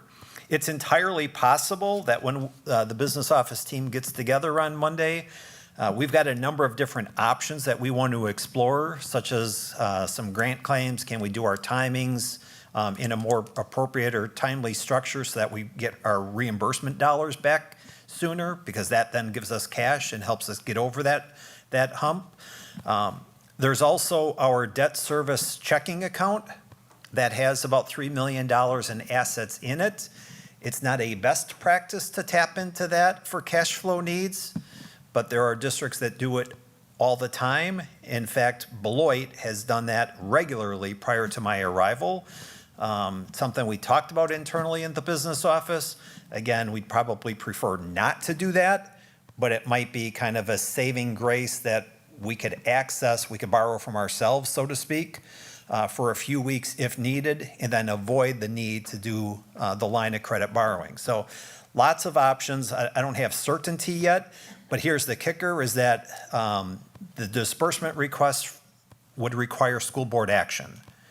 So that's why we're perhaps asking the board to consider a resolution or a motion this evening to approve a line of credit disbursement in an amount to be determined by Dr. Garrison, myself, if that's needed. And then we can certainly inform you as to how much if we do that.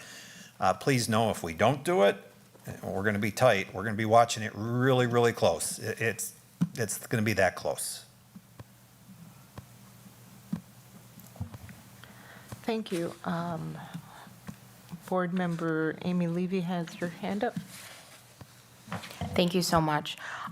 If authorization is provided and the decision is made to borrow a modest amount of money with respect to our total budget, and those funds are invested for the time being prior to that lull at mid-September, as you mentioned, to mitigate the interest expense, how soon could those funds become liquid or pulled out of the investment arena if we did need them for the day-to-day operations of the district? Same day.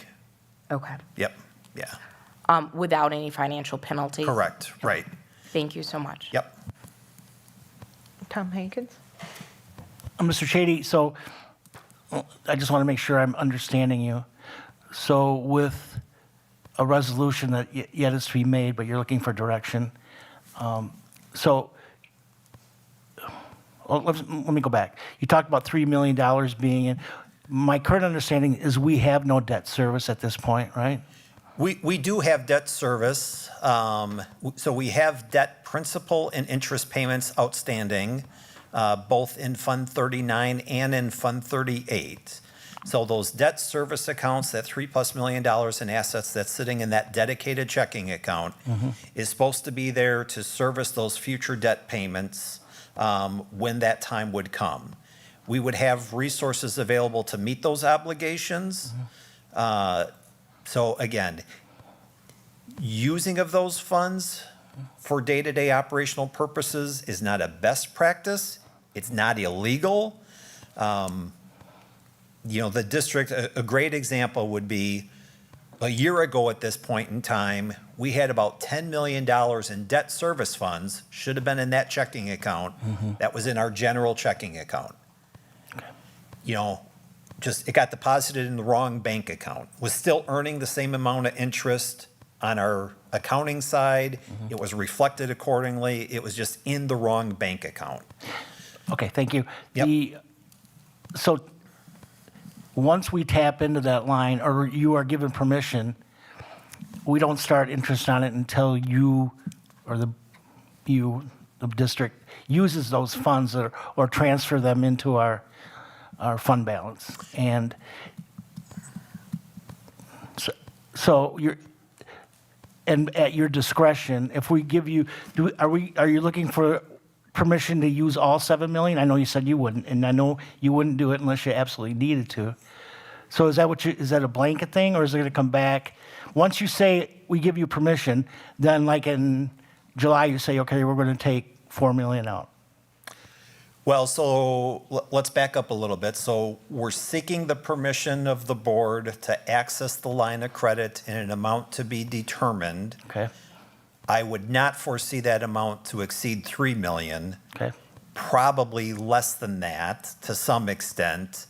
The disbursement would occur on June 28th, which is the last Friday, last business day of the you month. would withdraw, okay, so we tap into that line June 28th? Correct. Not in July or August? Okay, Correct. thank Yep. you. Yep, so. I understand. Okay. Any other questions? Have a statement. Board Member Oh, Megan no, Miller? go ahead, Dr. Garrison.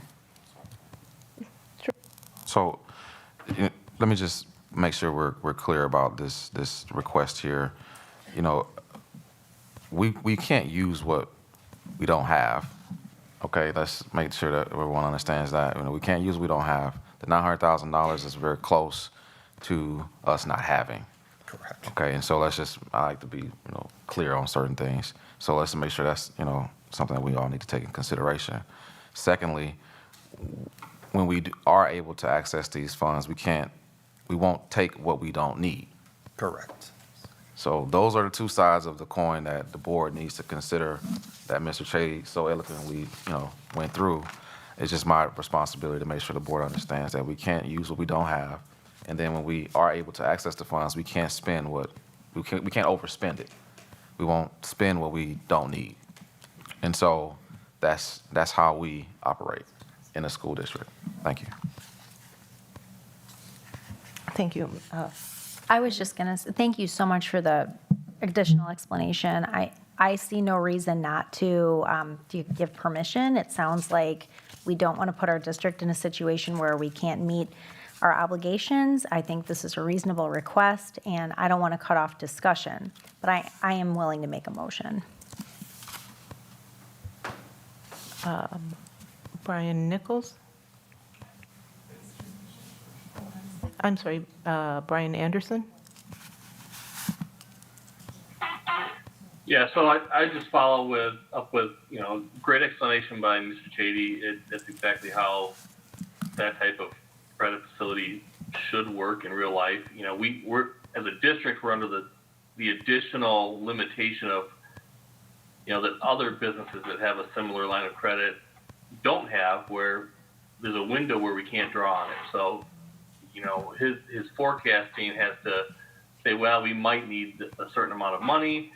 But the reality is, and he has to draw that by, the end of June, but if by, July 30th, he said he updated forecast say we don't need it, he can pay it back, right? So there's an opportunity to minimize any additional or costs that would have, and so I would be in full support of a motion as well.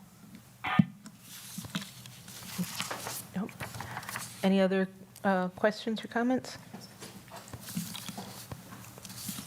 Would somebody like to make a motion on this? Yes, thank you. I move to approve a line of credit disbursement in an amount to be determined by the superintendent and executive director of business services, if determined to be necessary, to support anticipated cash flow needs between July 1st and October 31st, 2024. Before there's a second, I would love to offer a friendly motion to not exceed $4 million. I would like to have an amount there, and it seems like that would meet the needs as the projections are showing, unless I missed something there. Is that accurate, Mr. Chady? Yeah. Okay. Does that work for everybody?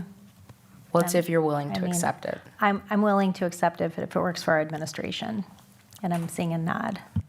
We're fine with that. That's beautiful, fully accepted. So then move to approve a line of credit disbursement not to exceed $4 million, if determined to be necessary, to support anticipated cash flow needs between July 1st and October 31st, 2024. Second. Motion with the amendment to not exceed $4 million. Motion by Megan Miller, amended by Amy Levy, and seconded by Amy Levy. All in favor? Aye. Aye. Aye. Sure, I'm sorry, we have a request for a roll call. Sure thing. No, that's fine. Sorry about that. Aye. Okay.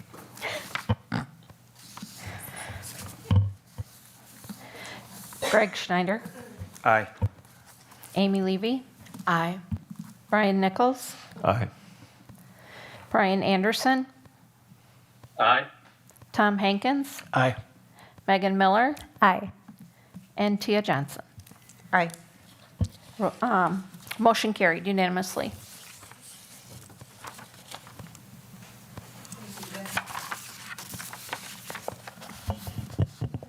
Thank you. That brings us to item 3C, ad hoc committee conversation. I'll start this off with the partnership with Mr. Chady again. And first of all, I would like to thank, the board for allowing us this second conversation again, not the second conversation, this conversation as it pertains to some budget concerns that we have here in the district. One of the things that we've heard from the community in different ways is that, having more information about our budget is important. I understand that thought. Please note, I want the board to also understand that we have had numerous conversations about our budget, both with constituents in the public and in regular presentations. We've been super transparent as it pertains to where our budget is. Naturally, one could always argue, can you be more transparent? I mean, I always say, of course, you can be more and more and more. Communicating the numbers for our school district is not an easy feat. There's a lot of line items, a lot of stuff that we've had tried to uncover and, of course, show to our constituents. The level of work that Mr. Chady does in his profession is an expertise that he brings to the table. That just needs to be noted. It's the same expertise that Mrs. Mortex brings to the table, that Mrs. Beavers brings to the table, that Mrs. Almendarez brings to the table, that Monica brings to the table, even that I bring to the table. And I'm not always asking people in the public to understand all of our expertise. But when we do bring you the information, we do want it to be bite-sizable so that we all can understand it. Now, some will like to spend more time in many different subjects and spend more time in many different areas, but it is our responsibility to make sure the information is clear. And so we had a conversation at our level as it pertains to the possibilities of having this ad hoc committee that's focused around our budget. And as everyone can see on board docs, it is to consider a potential ad hoc budget committee to review the district's budget as a whole, focus on referendum needs, and review budgetary information. The committee will consist of someone from the community, the BEA, teachers, parents, administration, and of course, the board. It is our goal to make sure that we have enough information out there for our public. Even if we weren't going to a referendum, this type of committee could be in place. And I think sometimes running these side by side of a referendum or not having a referendum has its benefits, because it allows people just to learn about, the ins and outs of a budget. In an ad hoc committee, of course, it is our goal to provide the public with information that they're requesting, and then naturally we would be a partner in this thought, but we wouldn't be leading the thought, because this is what the committee is asking us to provide, and then of course we would bring that back to fruition. I'm gonna turn it over to Mr. Taylor to add anything that I'm possibly missing, and then of course I'll turn it back over to Board President Johnson for further discussion as it pertains to our ad hoc thought. We also know that there's a policy that's on the document for this as well, but I want to take it a little step by step as we get there. Mr. Chady? Yeah, thank you, Dr. Garrison. So throughout my career, I've seen other districts do such transparency work, I guess is the best way to put it. And in fact, as a parent back in the day, it goes back a couple of decades, I served on a task force for the school district of Fort Atkinson, and unfortunately that led to me becoming a school board member, and that led to me becoming a business manager, and here we are today. But nonetheless, trying to stay attuned to what's requested and what the talk is within the school district of Beloit, there seems to be a lot of interest, and rightfully so, about knowing where and how the school district utilizes our resources. Some may say we misappropriate, misspend. Some may say that we don't. We don't need to get into that per se, but we have a $124 million budget, and I'm not sure that really people understand how and where that $124 million goes. And I think we have work to do there. This is hard work. This is ugly work, but it's also the right work. I've heard this talked about as far as a budget thing, and I'd like to kind of remove budget out of the equation, because to me, budget is our 24-25 school year, or then the 25-26 school year, these upcoming school years. And I'd like this perhaps to be framed more as a financial transparency. Certainly, we're going to look at budget numbers. But another reason to move beyond the budget focus is, again, if we're looking at budget from a 24-25 school year, here it is mid-June. We'll be bringing to you a preliminary budget in July. We'll have a final budget that the board will enact in late October. So that's like 4 months. I don't think 4 months provides us the time to do the financial transparency work that is expected and needed. So that's why I somewhat try to separate the two from budget to more financial transparency in looking at the bigger picture. I talked about the hard work, the ugly work. The business office myself is more than happy to entertain this work because, again, it's the right work. I don't want to be part of the planning committee. I want nothing to do with that. I want to be told or requested, the what, the when, the how, and we'll deliver. I don't want my fingers in there, but I think the right people need to be at the table to try to figure out how this process can work effectively for the school district of Beloit. Certainly citizens and members of the committee, whatever, need a process to ask questions. Hopefully questions come in advance. Hopefully that advance has like a 2-week window out so that the business office can do our homework, gather the information, and be able to then present it at whatever the next meeting is. Again, it's ugly work. My desire is that this planning committee, ad hoc committee, whatever, that can help put this together, and I'll just use the term,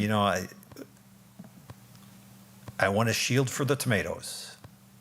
I don't need people throwing insults at me. I'm not here for that. I'm here to do the right work. Again, it's about the structure, making sure that the right structure is in place, make sure that the right people are at the table, make sure that we're talking about what needs to be talked about in a logical fashion that gets us to the end.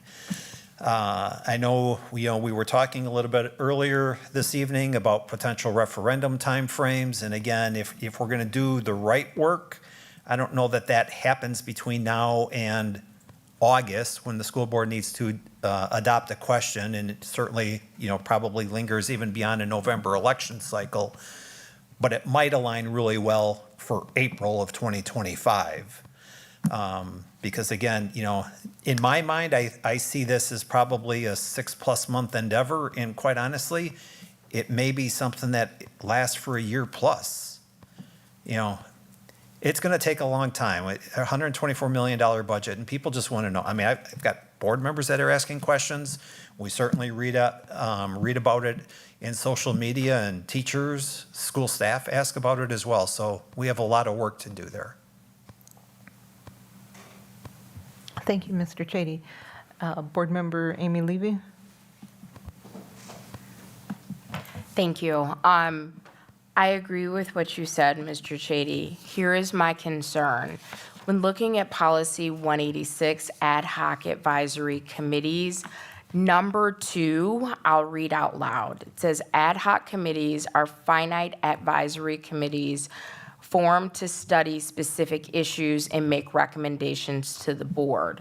Where I think we may have an issue with what you described in contrast with policy is the function of the advisory committee does not include oversight, directives to administration, or involvement in day-to-day operations of the district.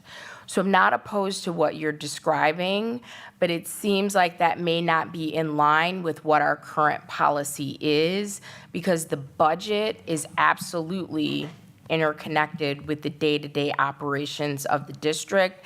And it seems like, per our current policy, that ad hoc committees are to study a specific thing and report back their findings to the board. So I just wanted to make sure that everyone is aware of how our current policy describes ad hoc committee formation. Brian Nichols. Thank you, Board President Johnson. I hear what you're saying, Bob. I agree with you 100%. You don't want to. you want the best for everybody, and so I think, and so do we, and so does the citizens of the state, of the city. I would like to recommend, and I'll make a motion if you'd like. I'd recommend that we move this to the Business Ops Finance Committee for the July the 2nd meeting, and let them take it and work with you guys, work with everybody together, provide community members, BEA members, parents, teachers, et cetera, on the committee. It can't be too big, obviously, because then you kind of get, it gets more challenging the more people you get. But we've got an outline in this, on the agenda item, which I think is a pretty good place to start. But I would make a motion that we move this to the Business Ops and Finance Committee for the July 2nd meeting. May I ask a clarifying question before offering a second? I think that's a great idea. But if we do make that motion, can we have continued discussion on the topic? Or are you asking Mr. Nichols to just let's just set into committee and have a discussion there? I think we would always entertain discussion, yeah. But, yeah, I think that's a great idea. But I think, the committee has a little more history than everybody as a whole. I'm not saying, I don't mean that demeaningly. I mean, no. But I just think, I've been sitting here through this discussion, I already think of a person or two that would be what I think would be great, but that's for the committee to decide, so. No, that sounds great. Can I offer a second and then make a comment, Board President? Okay, so we have a motion by Brian Nichols to move the ad hoc committee to the standing board of the Finance Business Operations Committee, and a second by Megan Miller. And thank you. And then just a comment on that. Just like we heard a wonderful suggestion earlier regarding how we do our listening sessions and like how there are a variety of formats, we heard both from speakers, and I think Board Member Anderson made some really good suggestions as well. In the past, we have, and it doesn't have to be this, but there are other options. Having been involved in, I think, our most recent ad hoc, which was to study language barriers in the district, we were in line with what Board Member Levy just delineated in the policy. But I know there also have been like superintendent advisories. There are a lot of different, and I'm so kind of my question then goes to Dr. Garrison and to Mr. Chady. I love everything that I heard. I think this is a fabulous idea. Is there a way through our administration that could include the participation of board members that we set up like an advisory that wouldn't have the stipulations that an ad hoc committee has that's currently in policy? Thank you, and I'd like to direct you to following Amy Levy's question and pointing this out. So a board ad hoc advisory committee is slightly different than a standing committee ad hoc committee. Too many committees there. Where it sounds like, according to our policy, the standing, this is 186 Rule 1, number 2, parentheses C, standing committee chair shall set the first meeting date. The superintendent or designee shall convene the first meeting and instruct each committee as to the specific charge of the committee and the service the standing committee wishes to render. So I think that addresses that issue. Yeah, I mean, that makes sense to me, but I think I would agree with Mr. Nichols, like this is maybe a discussion to have within the context of the committee. And I just wanted to put that into the space because I think our administration should consider also like what mechanisms that they have where we can pull all these different kind of options together to execute on what Mr. Chady just sort of outlined for us. Okay, Brian Anderson, I see your hands up. Is that from before? No, so I think I would certainly accept this into the committee, and I think, and Board Member Levy, that's a great comment that you made, and I think, Mr. Chady commented that, if we said this was about the budget, which was where I would have come at this 3 weeks ago and said, hey, let's talk about the budget, which is a very finite thing, then I think it would fall under that. But if his comment today about, hey, this is about financial transparency, this may transcend our decision about whether or not to go to referendum in November or April, that it could impact that and it could provide information that could help us make some decisions, but it's not necessarily designed to be started and completed with recommendations, before an August 27th deadline, So hopefully that would help fall us into policy better. Just my thoughts. So I'd like to hear what you have to say.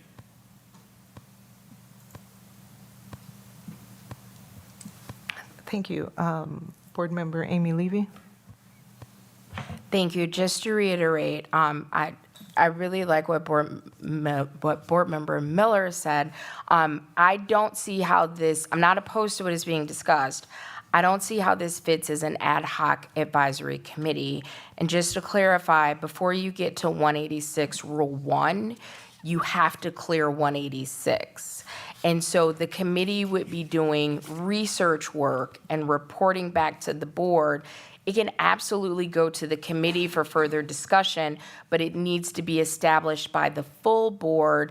And we still haven't gotten around item 2, where it does not provide oversight, it does not give directives to administration, and it's not involved in the day-to-day operations of the district.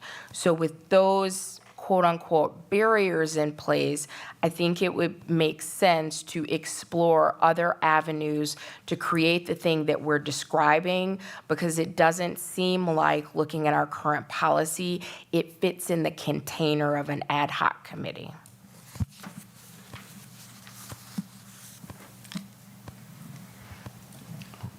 Any other discussion or question? Tom Hankins?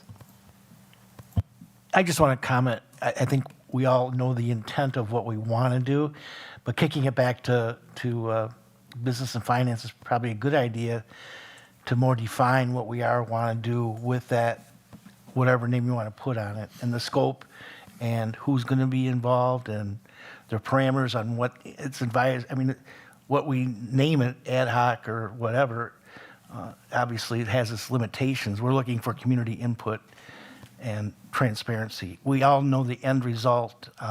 Let's not get stuck in the mud. I think the idea of getting in, kicking it back to business and finance makes perfect sense to me.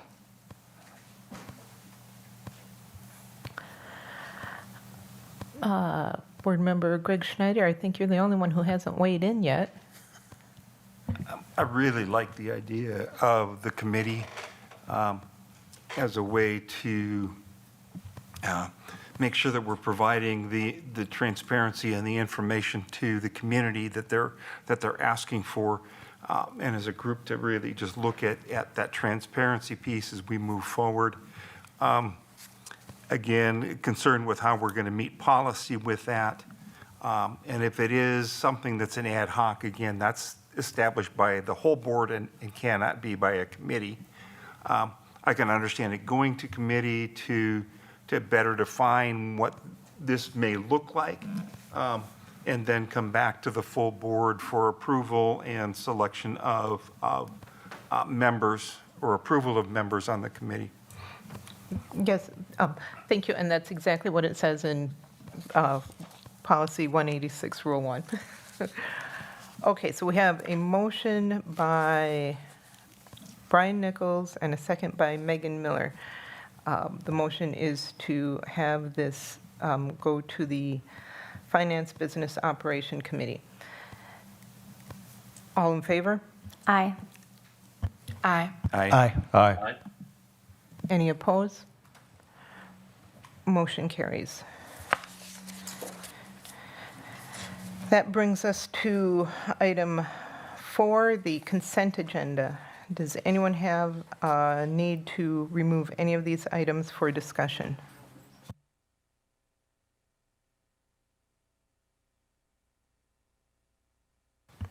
If not, I will entertain a motion. Move approval of the consent agenda. Second. Motion to approve consent agenda by Megan Miller, seconded by Amy Levy. Any discussion? Hearing none, all in favor? Aye. Aye. Aye. Aye. Any opposed? Motion carries. That brings us to our board member future dates. We have a regular board meeting on Tuesday, July 2nd, 2024 at 6 p.m. and a policy committee meeting Wednesday, July 3rd, 2024 at 5:30 p.m.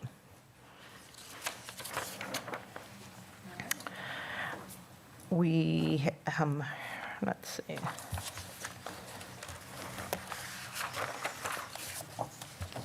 We have a request to go into closed session regarding the HR Employment Exhibit A. Oh, I'm sorry?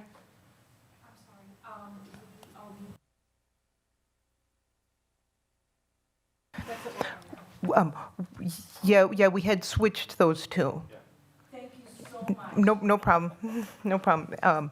So for human resources, I will entertain a motion to go into closed session for Section 19.85, Parent 1, Parent C, to consider employment Exhibit A, specifically the resignation of a professional educator, and for the next agenda item, which is the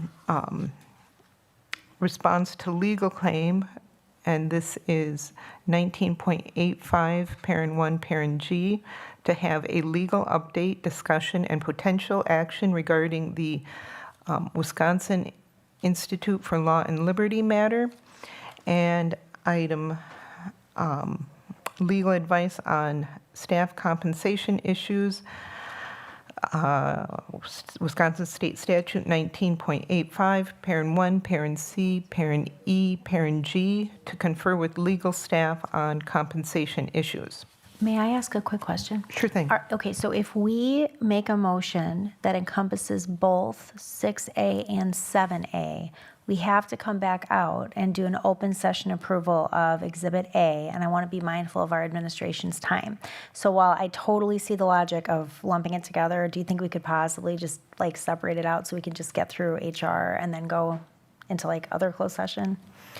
Dee Dee doesn't want to stay here all night. I mean, I don't want to speak for her, but I do appreciate your consolidation thinking. I just want to be conscious of her time. Okay. Okay, so we'll just go into closed session then, if I can get a motion just for the HR portion of that. So moved. Second. Motion by Megan Miller, seconded by Amy Levy. Can we get a roll call, please? Megan Miller. Aye. Tom Hankins. Aye. Brian Anderson. Aye. Brian Nichols. Aye. Amy Levy. Aye. Greg Schneider. Aye. And Tia Johnson. Aye. That passed unanimously.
I get a motion to go into closed session for, Oh, we have to approve A. can I get a motion?